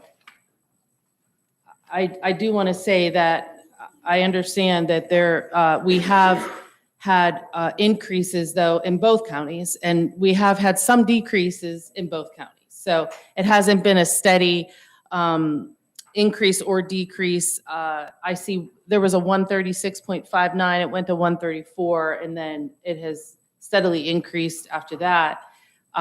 Leechburg's or Armstrong County has also gone down and up. And it's just, like I said, every year the rebalance is supposed to have one county lower a little bit and another county increase. And then the next year it's supposed to it's supposed to be opposite. And that is currently not happening in our county. So also, when you do see a millage decrease in a county, you're not recognizing any growth in that county as well. So we are losing that as well, any growth there. This just shows our real estate taxes since 2021. We collected $5.2 million in 2021, 5.1, steadily down. In 23-24 was the lowest in the last 4 years. We collected 4.9 million. We are in this budget, we're budgeting about a little over 5 million. So it's at 5.075. There's some mathematical calculations. So it's 5.066 that we're actually budgeting in 24-25 right now, preliminarily. Our earned income tax through January 31st, we've collected 354,000. We've seen a nice increase in this. So we're budgeting a little under what we collected in 22-23.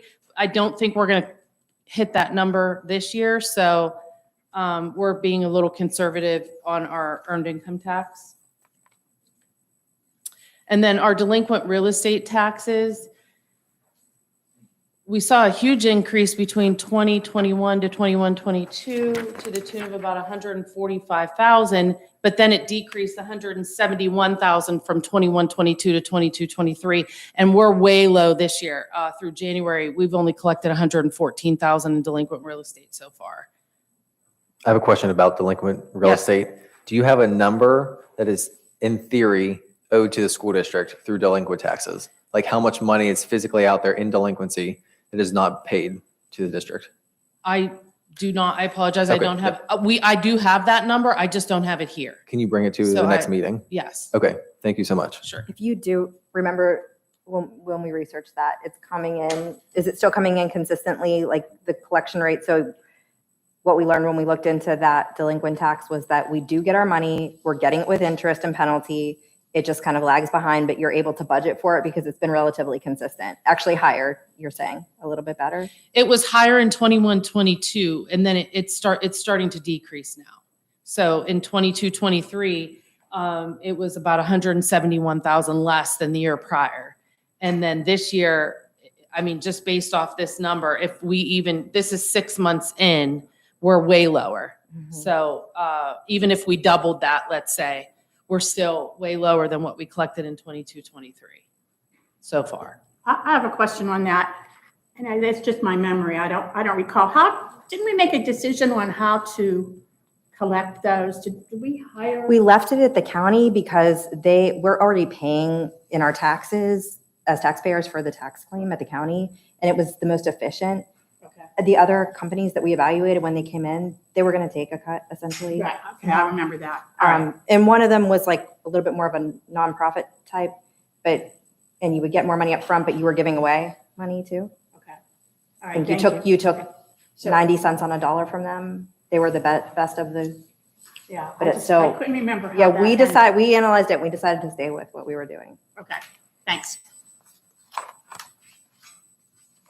So here's our projected revenue broken out by the local, state, and federal. For 24, 25, we're projecting a little over 15 million, $15,293,000. This is what it looks like. Obviously, the federal is always low. It's actually about 100,000 less than last year is what we're predicting. So but this is the breakdown. Most of our revenue comes from local and state. And then this is just the same thing. Between 23, 24, we're projecting an increase in local revenue of about 404,000. And then in state, 138. And then a decrease, like I said, in federal is about 116,000. Any question on revenue before we get into the expenditures? Okay, so our expenditures are by function. Anything, like I said, it starts with a 10 is general fund. It goes to another number, it's called your function. Anything that starts with a 1 is your instruction. Anything starts with a 2 is your support services. Anything with a 3 is your non-instructional operations like athletic student activities. Anything starts with a 4 is your facilities, your capital facilities, anything like that, improvements. And then your 5,000 is your debt service. So these are our projected expenses. A little over, it's about 16,414,000 right now. This is the breakdown of that based on the function code that we talked about. So our biggest, obviously, expense is instruction, which makes up 61.9% of our expenditures. And then we also have to break our expenditures down by object code. Anything in the 1 and 200s are salaries and benefits. This is the third set of numbers that you see on your reports. Anything in the 400 is purchased services, property services, 500's other purchase services, 600 is supplies, 700 is property, 800 other objects, and 900s are the other uses of funds. So we're breaking that down by object code. So your salaries and benefits are over $11 million out of your 16 million expense. And then it goes down. Your next biggest would be your other purchase services, which is a little over $2 million. That comes up to the 16,414,000. That's your breakdown by object code. Obviously, your salaries and benefits make up 73% of your budget. Those are hard coded. They're not. We negotiate those during contract time, but they're standard throughout those years of the contract. Unfortunately, the benefits also huge increases the last 2 years. It was 12% the year before. It's not going to be almost 14% for next year, and they're seeing no decrease in any in the next. They're not seeing it go down. They're not predicting it to go to a 4 or 5%. They're thinking it's going to stay anywhere from an 8 to 10% moving forward. Do we have any other options available to us for benefits? So we're in a consortium right now. So that would be something we would have to look into. All of our IU schools are in that consortium. So And are we required to be in the consortium? I don't think you're required to be in the consortium, but if you go out on your own, then you're responsible for your claims.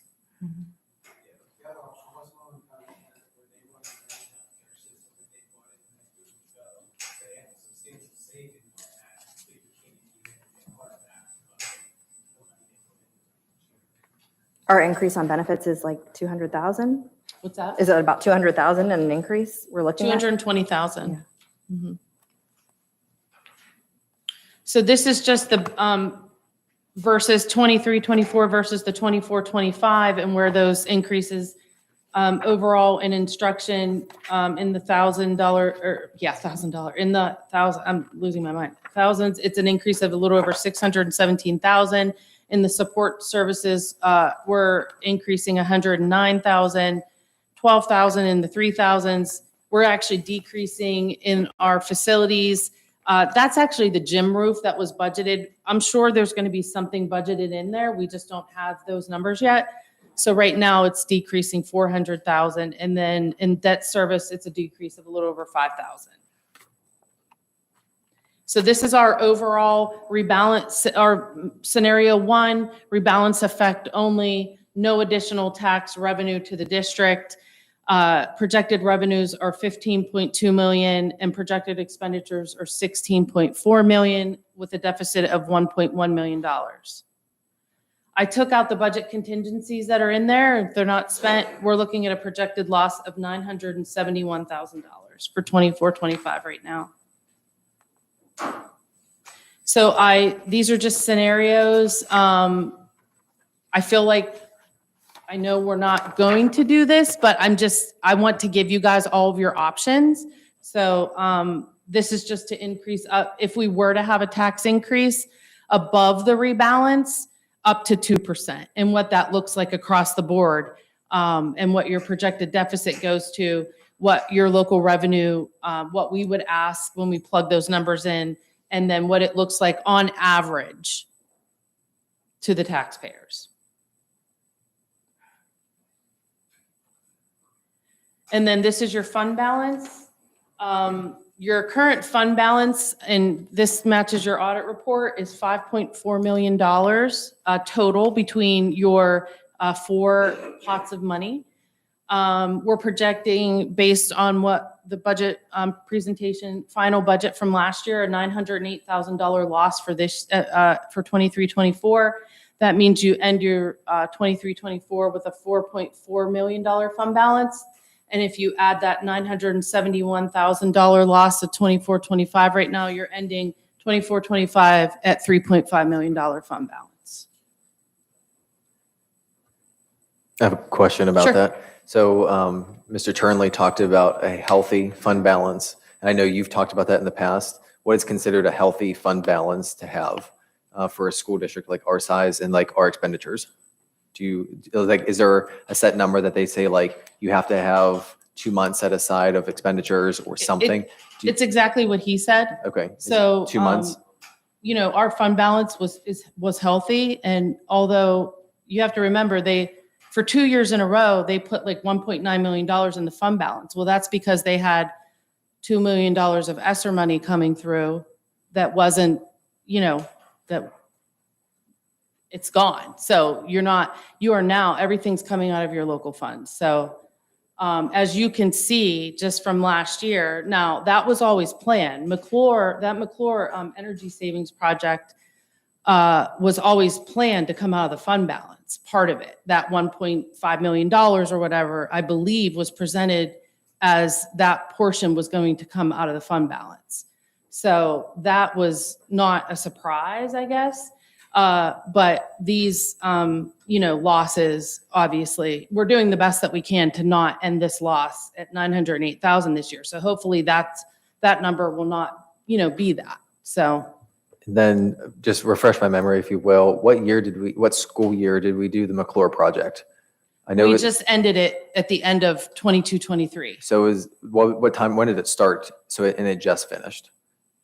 I believe it was that summer, the summer prior. So I'm it sorry. just happened in the past year? Yes. Okay. I just wanted, because I see the sign down on I Oh. guess, elementary drop off or pick up. And it said, I always see the sign. I just never, there's no dates on it. That's what I was wondering. Right, it's finished now. It was finished at June 30th of 2023. Any questions? That's all I have. Well, I do, because you haven't actually answered it. What is that dollar amount for, that Andrew was asking about for that fund balance? So it's based on like 2 months worth of expenditures, which for us is a little over $2 million. So So essentially we're getting into the unhealthy range again, or the scary range. if you do not put anything into the fund balance, yes. You can't continue to go down and take out of the fund balance. So. And I'll just reiterate that when you get to the end of your spending your fund balance, you actually cannot submit an unbalanced budget at that point. So if you submit an unbalanced budget at the 970,000 deficit and you don't have enough in your fund balance to cover that, you have to cut your expenditures down. So you have no choice. You cannot submit that to the state. They will not accept that. you. Thank you. Any other questions? No. No? Thank you. Dr. Keebler, are we looking at things to get us, get that $908,000 number lower by the end of the year? Yeah, I think we looked at a lot of those things. We're hoping that it's not that big of a deficit. I met with Teresa there last week. We were looking at those numbers. As we get closer to the end of the year, we'll be able to figure out the exact number on that, as well as we're looking at expenditures from this year of how we can tighten that down for next year. And each of that will come up over the next 2 months as we continue to look at it, figure it out, see what our expenses are, and see ways we can save money. But we're hopeful it's not quite that much, which would help out then on the savings. But we can't predict what might happen over the next 3 or 4 months. And thank you, Mrs. Ettinger, for that report. That was well done. Yes, Thank you very much. Thank you. LEA President Report, Ms. Mondale.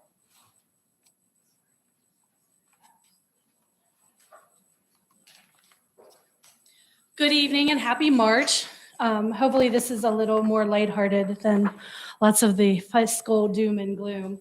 On Valentine's Day, the life skills class visited the pre-K, and they all talked about mindfulness and mindful movement. They did some songs and stretching of their bodies, and the life skills class read "My Heart is Like a Lion," and they moved through simple yoga poses together. And the message was, behind the story was that we all have different emotions that we experience on a daily basis. Pre-K students moving on to kindergarten also participated in a Dr. Seuss themed transition that was provided by the Title I department.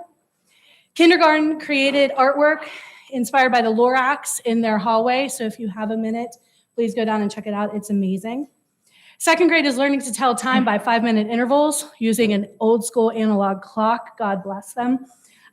They created snowman clocks and clock gardens, and they're beginning a hands-on activity to make their own analog clocks, where they'll place the numbers to understand how we count by fives. The Leechburg Rotary Club thankfully donated a set of dictionaries to Mrs. Grooms' third grade ELA class, which is a tradition here. The third graders also have done some research on presidents and display their information in the hallway. It's pretty awesome to see what they have up there. So if you have some time, stop by there. They're also in third grade studying the earth and the continents and creating balloon globes and world maps. Fourth grade is studying area and perimeter, and so they're creating robots with grid paper to demonstrate their knowledge of the topic. And fourth grade is kicking off their education celebration projects that they'll display to everybody during education celebration. This is an actual budget that they're doing in fourth grade that will consist of budgeting for a mortgage and car payment and daily life expenses. Never too early to prepare. Fifth grade is studying rocks and minerals, and they're researching different minerals and creating mineral trading cards. And they're also learning about 3 types of rocks and modeling the rock cycle using starbursts. All the 3rd through 5th grade students took part in a friendly Leap Day math competition, and they used plastic frogs to complete 4 different math activities, and winners were determined per grade level in the longest leap, whose frog could leap the farthest, and a flycatcher who could make the largest 6-digit number. They're very excited. They had a very frogtastic day and can't wait to do it again in 4 years. Title I and kindergarten held a Dr. Seuss themed kindergarten transitional event on Tuesday, March 5th for incoming kindergarten students. Those students were able to meet their future kindergarten teachers and get to know the building a little bit better. They participated in various kindergarten readiness activities, and the teachers are looking forward to welcoming them to DLE in the fall. 6th grade math students are having a pie competition tomorrow, as it is Pie Day. They're going to eat pie, have some pie tattoos, and someone will be crowned Pie King or Queen. 6th grade science students are also incubating chicken eggs, and they candled them recently and found out that they have at least 11 out of 12 embryos, and they're anxiously awaiting their March 21st birthday. 6th grade art students are making salt and pepper shakers out of clay. The Creation Cafe students worked the cafe during family reading night to serve snacks and drinks to people who were here. And they're going to Coco Cafe to purchase items with their virtual pay savings from their virtual bank accounts. Honors biology students are doing a blood typing lab using simulated blood samples. Geography students are learning a fact a day about women in history during March, as it is Women's History Month. The life skills students monthly unit was on America becoming a free country, and so they created a interdisciplinary lesson with Miss Freddy's math students, and they joined in a baking lesson. They actually made apple pie and then learned how to cut it and slice it for everybody using all of those good skills. The seniors are getting ready to leave these hallowed halls, and so it is that time of year where we are getting ready and working on both professional and personal resumes, as well as cover letters, and they're gearing up for their senior exit interviews. Caps and gowns and diplomas have all been ordered. The seniors are singing the alma mater daily and wishing for May 29th. And just as a reminder, May 29th is graduation day, and we hope to see you all there. Any questions? You said education celebration. Do you have a date for the education celebration? Maybe not yet. No, we will have that hopefully by next week. We're meeting with putting a team together. It was sort of left out last year. We used it on the 100-year celebration, and then it sort of got left out. So we're putting a committee together, and we'll have a date next week so we can plan on and make sure it works with the staff since it's so late on setting it. But it will be fun. Anything else? Thank you very much. Thank you.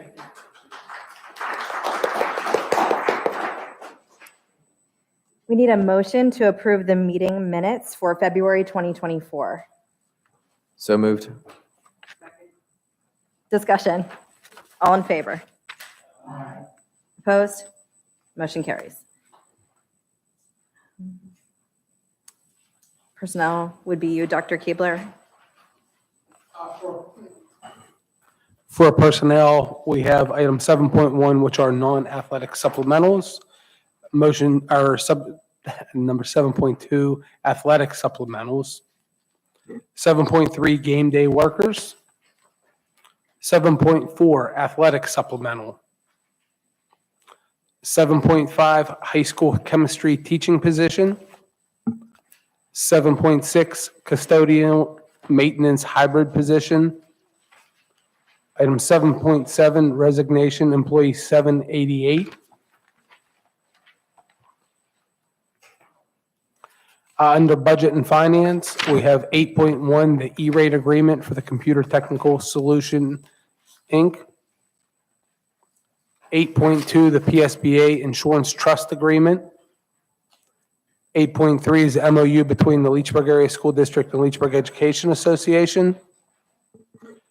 Item 4 is the Met's Culinary Management Year 3 renewal, and I looked into it. It was a 4-year agreement. We've renewed it every year, so this is just the third year of that agreement. We have one more year on it before we have to look at that. 8.5 is the Westcom wireless headset quote for football. 8.6 is budget transfers. 8.7 is Tri-State Study Council. 8.8 is the PCCD grant, 38260. It's a project modification. And 8.9 is the financial reports. I do have a question on one of those items Yes. there. The 8.7, the Tri-State Study Council. Do you know anything about that? I do. I asked for that to be put on as a voting item tonight. It's a membership it's run through the University of Pittsburgh. There's 49 school districts in it. As a part of that, we get free professional development through it.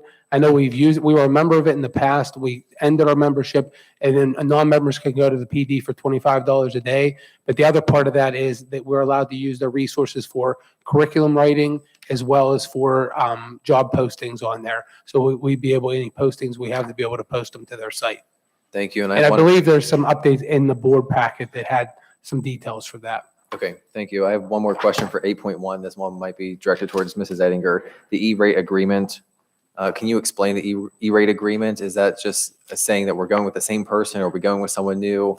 What's that entire agreement? If you can explain it just a little bit for me. So you get, for E-rate, you get 80% back. So I think you only pay 20% or something like that. I don't want to misspeak, because Ms. Robson would know more about that Okay. than I would.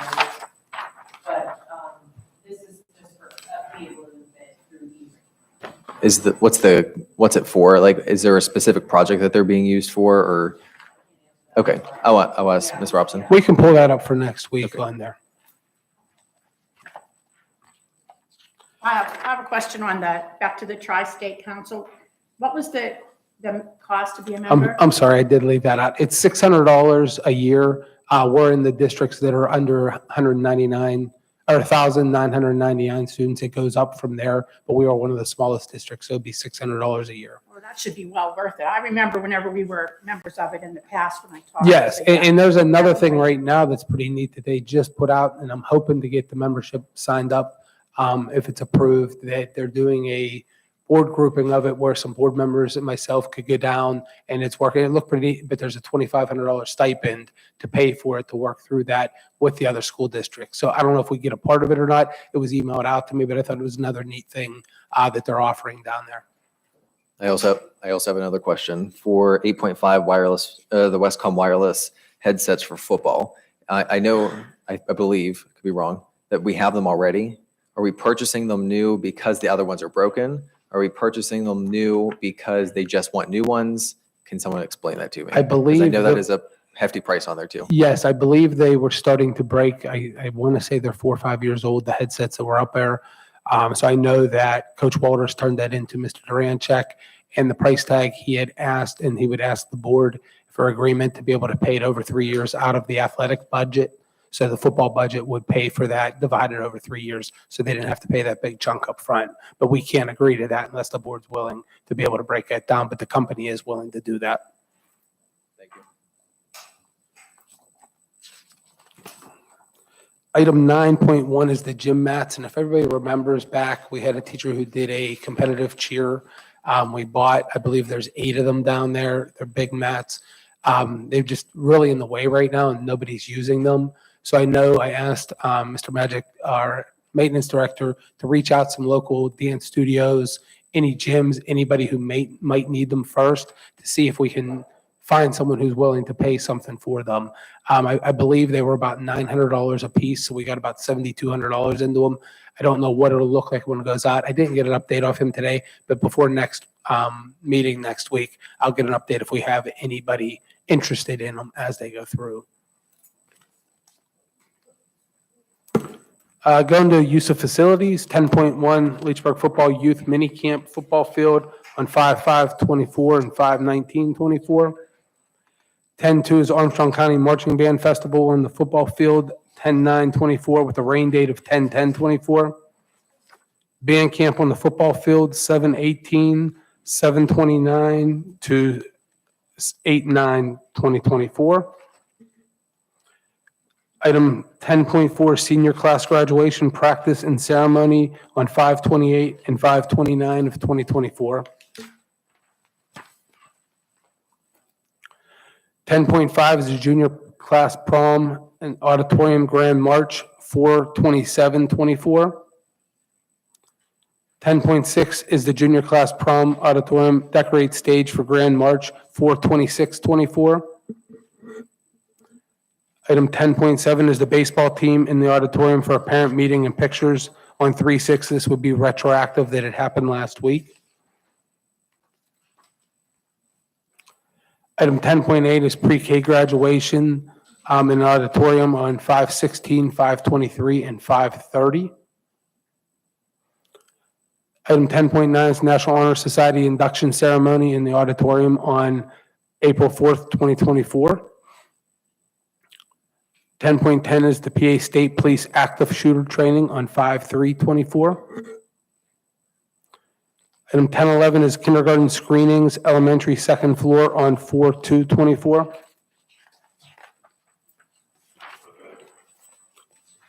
Item 10.12 is a cheer parent meeting in the auditorium on 4/17/24. Any questions on any of those? On to our field trip request, 11.1 is the Try Honors Music, I don't know what the is it Tri-County? What? Is that what it's called? Okay, my apologies. Triumph Honors Music Trip, Coswell Music Hall and IUP on 3/26/24. Penn State New Ken Research and Student Engagement Expo on 4/9/24. Item 11.3 is the first grade Leechburg Public Library and Community Gazebo on 4/19/24. Item 11.4 is the Life Skills Prom at Indiana on 5/2/24. Item 11.5 is the fifth grade Flight 93 Memorial on 5/2/24. 11.6 is the Student Council or Student Leadership Conference at IUP on 3/8/24, which is a retroactive approval. Item 11.7 is middle school students pickup PA. It's on 5/13/24.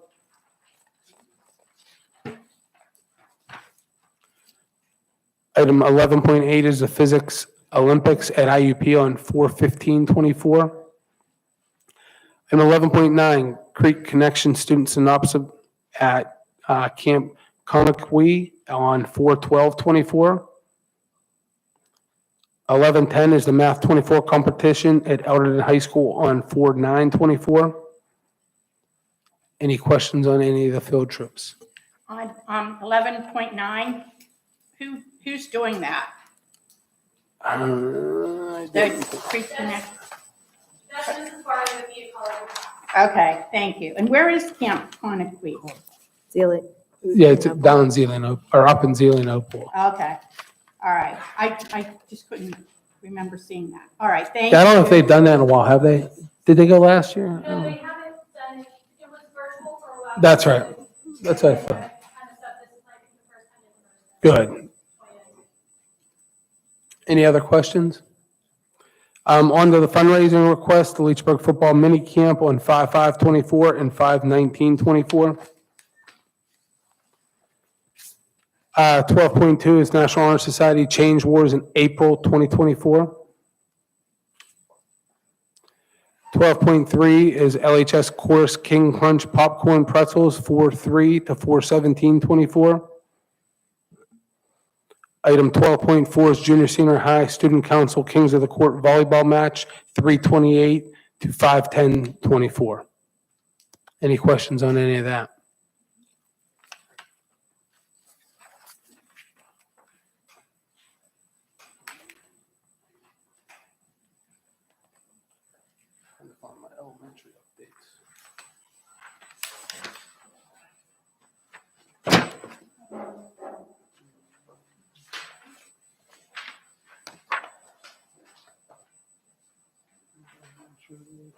I apologize, I lost my elementary updates in my paperwork here, but a couple of the elementary updates, we did hold last week our kindergarten transition event. We had 33 students at the elementary for that. Title I did a great job. April 27th is the color run for the PTA. It's their big yearly fundraiser that they do. Last year it was a great turnout, and we're looking to have another great turnout coming up with that. I'm trying to think. Do you want me to go through found the, it. oh, you found it? I found it, yeah. The CLO performed this past Monday for the K-5 students. They put a It was a musical production of the history of Pittsburgh. It was pretty neat. The kids enjoyed it. It was pretty nice. It was sponsored by the PTA as well on that.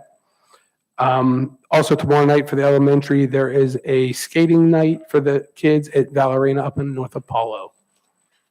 Any questions, anything at the elementary? And then for the superintendent report, right now surveys have went out to the community, staff, and students. We're using those surveys to get information for our strategic plan as well as our comprehensive plan, looking to go through that. As we get further into the agenda for this month and the school calendar on there, I will be asking for 3 2-hour early dismissals over the course of next year. And the reasoning behind looking, we had 36 teachers turn in the surveys, and the main thing was looking for that time to collaborate with it. And really, a lot of our days that we have for in-service are being state mandated days as they continue to put more training on the staff every year. So we're looking at, we can put some of those mandated trainings in those 2-hour blocks while we have them, and then spend a day, or vice versa, do some smaller collaboration with them. So that'll be a part of the calendar presentation on that I'm asking for. I had Adam Magic call Tremco, who is in charge of our roof warranty. And just so everybody knows the roof in the gym has leaked multiple times. I think they finally have that done. But the elementary roof that they did this past summer is starting to have ponds on it near the drains, and it's not supposed to be there. So I want the warranty done immediately with that. They did reach out since PA Roofing did it, but Tremco's in charge of the warranty. I actually had a message today while we were out that the lady called on that. So I will be reaching out to them. I just want to make sure whatever the issue is, whatever reasoning it was soft or whatever, I don't want it to be a long-term impact on that. So we'll make sure we address that immediately with that. We have a donation of a shed from Hill Farm Homes, who is going to be put in place up in West Leechburg as a new concession stand. I want to thank them for that donation and working with our maintenance and West Leechburg. We got a building permit, have everything in place. They started digging it up to put the position in there, so the old trailer will eventually be removed as soon as it's ready and it passes electrical inspection. The system has all 3 of our PCCD grants under review, so that's a good thing. There were a couple of little adjustments that we had to move line items over objects, whether they were materials or equipment and into different things. Those are all done. They're all under review, so hopefully we get all 3 of those. Those would be the difference for the school social worker full-time for next year, 75 days of a behavior coach in the school, the door handles, as well as the cameras and cybersecurity information. And I want to also, at the end of this, thank Ms. Torella and the stage crew for coming in and taking over on our audio for our board meetings. So thank you for that tonight. Any questions or anything on any of that? I have a question on the surveys. So I was on the committee with you originally when we started that, and then I just left because of too many commitments. So it got sent out paper, but then you can also log on. Yes, so they can either turn them in, it's at Murphy's, it's at the municipal building, so we've been collecting those. The other ones, you have the option just to fill them out online for that, and then we'll compile all the data from the ones that were turned in as well as the online so that we have all that data gathered. And we're hoping with it by the end of the month to have that data gathered so that we can then address that in our strategic plan. And like I said, the teachers one that was in there, I just looked at it quickly when I was looking at it, talked with Ms. Mondell over that gap that we have of that collaboration. Really, that's what that data needs to be used for. So we'll take the community information and put it into our big plan as well. So a person could fill out more than one and submit it then? If they got, but I mean, I'm hoping, Well, we had them, they're they can only bounded. do one per email Yeah, they address. can't, their email address, they can Oh, that's only right, fill out okay. one, That's yes. how It'll you lock it determine on there. that. They're not identified who they are, but Right. it won't let the same address. Unless it's a paper copy. Yes. Then that could be. They could get 2 if they did that way, if I it's the mean, same there thing, would- I mean, yeah. There'd be no point, but that's what I was trying to think. Like, I knew we had a way, and then, like I said, I didn't come. to Yeah, it was the just that it limited it to every address of email would only Good. get one submission. Yes, And for very the good. record, Thank the you. last day to turn the survey in is, I believe the end of this week, we adjusted it. okay. Yeah. We adjusted it. West Leechburg, there was an error down at the post office and Minutemen. They went out later, so we extended it on the ones that went to West Leechburg on there to make sure we gathered everybody's data. Yeah, I saw on social media where people are getting like 4 and I'm also And that, yeah, we talked, Ms. Nolf had made an arrangement and cut some of those, and then between the communication with them and Minutemen, the revision page was not used to cut them out. So we have revised it since then, and hopefully we have it going. It took a little bit longer. The last list we had was from 2017. So we had to gather all the information from what we had to be able to do this. So we do have an updated list now. I just want to say thank you to Hill Farms for donating the concession stand to the West Leechburg baseball field. I think that's going to be a great improvement to, excuse me, it's going to be a great improvement to that area and that field use. Thank you. Any other questions on anything on my report? Do you know when the last time we did a survey, like a district-wide survey? It's been quite some time. I don't know that we've done one that was sent out on that. We've done a couple that were emailed out. Mhm. That, and the last one we did, we didn't have great responses on, but we do, like I said, I think their upside on that was, but we did limit. I know the last one we just cut out so that we weren't identifying who the Well, individuals that was were. the issue with, we did a teacher survey, but we've never done a community survey. No, not that we In have done. maybe 8 years.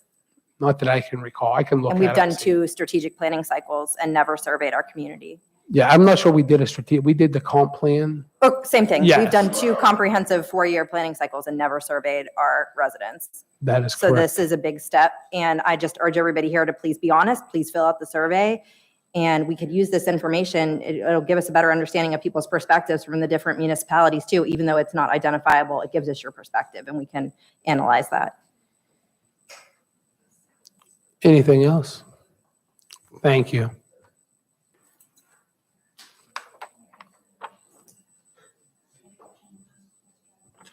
Board-related issues, we have 14.1, bus schedule changes. 14.2, bus drivers, bus substitutes, updated list. Item 14.3 is the 24-25 school calendar, and that was where the updates on there, days go through, but I asked.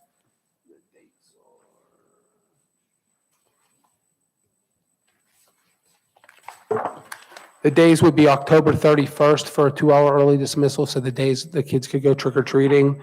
January 31st and March 28th were the 3 days that we ask for a 2-hour early dismissal, so we can give parents an early heads up on that. And then the other part that went into this is we will have an Act 80 day on November 1st. It's a Friday. It's the day after trick or treating.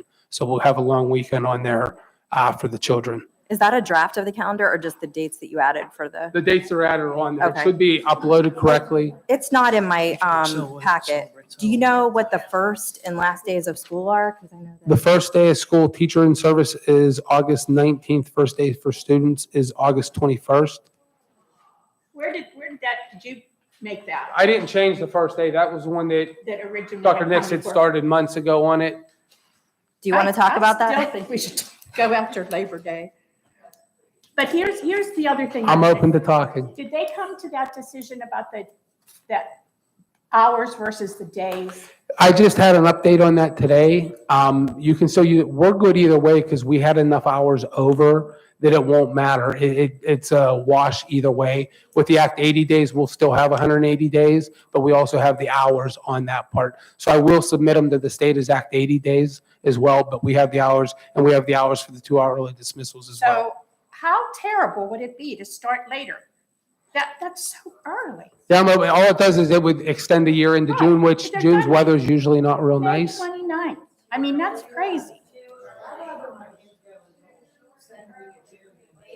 I mean, that should be on that survey. Is it on that Yes, survey? we didn't have that on there, but I'm open to listening. I So would we- say that forever. We have about a week. So let's. Do you want a survey to go out? Well, I could do an Yeah. online survey and share it tomorrow. Ms. Wanda? I will say this, it does seem very urgent. I know that, right? However, the state testing is so early, and everybody hates it, right? And here's what happens. We have this time frame in which we need to get those kids prepared for that test. And whether we like to admit it or not, this is what we're doing, because this is the game we have to play, right, with state testing. And the kids know this. And sadly, they have been conditioned for that. And so once that testing is over, they are done. And then they become cage animals. And that isn't good for anyone, right? And so while it seems like a very early start, we hit the ground running, and then we are done before June starts. And so they are getting a decent summer break. It seems long, but we're done before June. And if you don't believe it, then get in here in May. It is all hands on deck, Pittsburgh Zoo style. I appreciate that point because That is a good point, for yeah, sure. I'd never had to deal with the older kids. So I understand. It goes with the, when you look at the Whitfield sports schedule as well, football. They're all starting right then. And we also go with you. Because the games. Yeah. School for the games and all that. I'd be willing to guess there's a football game that Friday night or that week. But why Yeah. don't other schools? Yes. Football starts the end of July. Other schools don't start that early. on There are a the bunch of them, and I can pull that for you. We did that last year. Yeah. We put them up, and there were more that start early, but I still think we're the early. And the same point, going back to your Act 80 date, Every school around here starts the same. yeah, I think Okay. everybody's earlier. But that Act 80 day, the state is trying to influence schools looking at 4-day work weeks. And that's why they were trying to put that in. I think the only school district that'll even talk about that's Johnstown. Other than that, there's no look to it. But that's why they were trying to mess with that Act 80 day and the hours for that. So we have a week. You can take a look at it if Yes. you want to recommend a change. Does anybody in the audience oppose that, knowing like the details we just heard from the teachers? I know it's not fun to start in August unless the weather's bad, but I do think it puts our teachers in a better situation to prepare our kids for the test, as well as when they get out earlier, there's not that gap at the end on there. I would agree with that. Have you looked into having our high school students starting later? We haven't put that in place, but I know the state pushed for that a few years back. It sort of went away on that part. It is something I can look into. And looking, there's other options. That the switch on that would then either bump the elementary earlier or back, or we'd have to combine bus routes or something like that.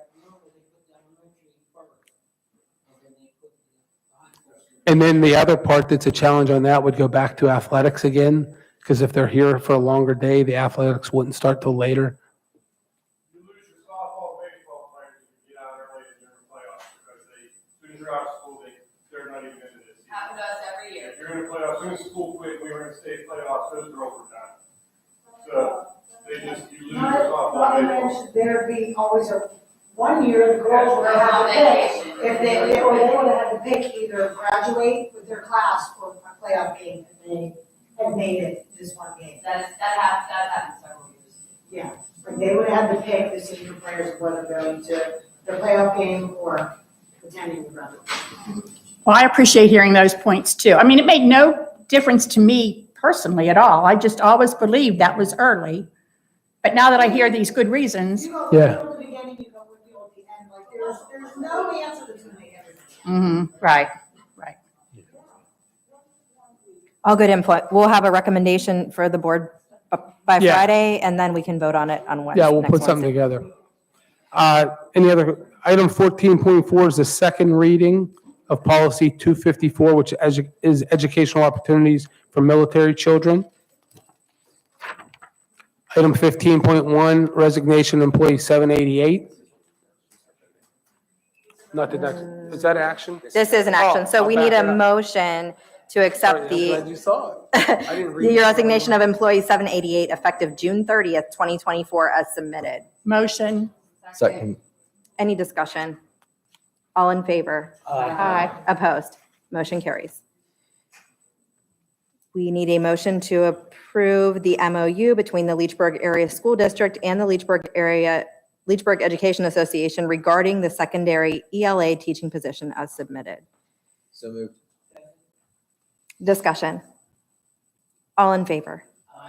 Opposed? Motion carries.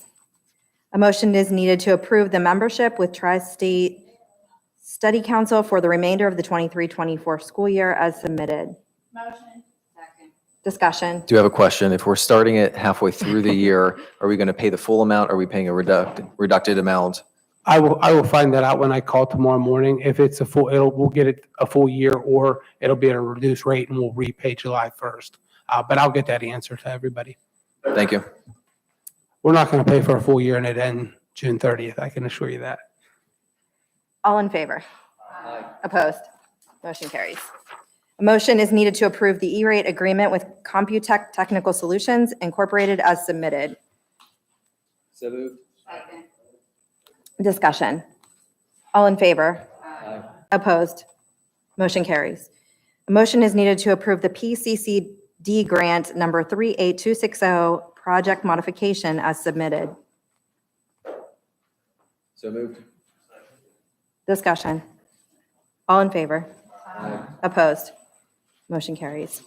My understanding is we don't have any non-agenda. Okay. So our next regular board meeting is just a week from today. This time, we wanted to get 2 meetings in before the holiday. So it's March 20th, 2024 at 7 PM right here in the library. And there will also be an education committee meeting. Oh, yeah. Okay, yeah, we are going to cancel the education committee meeting, and we're looking at just rescheduling some of these committee meetings possibly for a little bit more convenient time. This is ending up being a little challenging. A motion to adjourn the meeting. Second. Discussion, all in favor? Opposed? Meeting adjourned at 9:25. Thank you.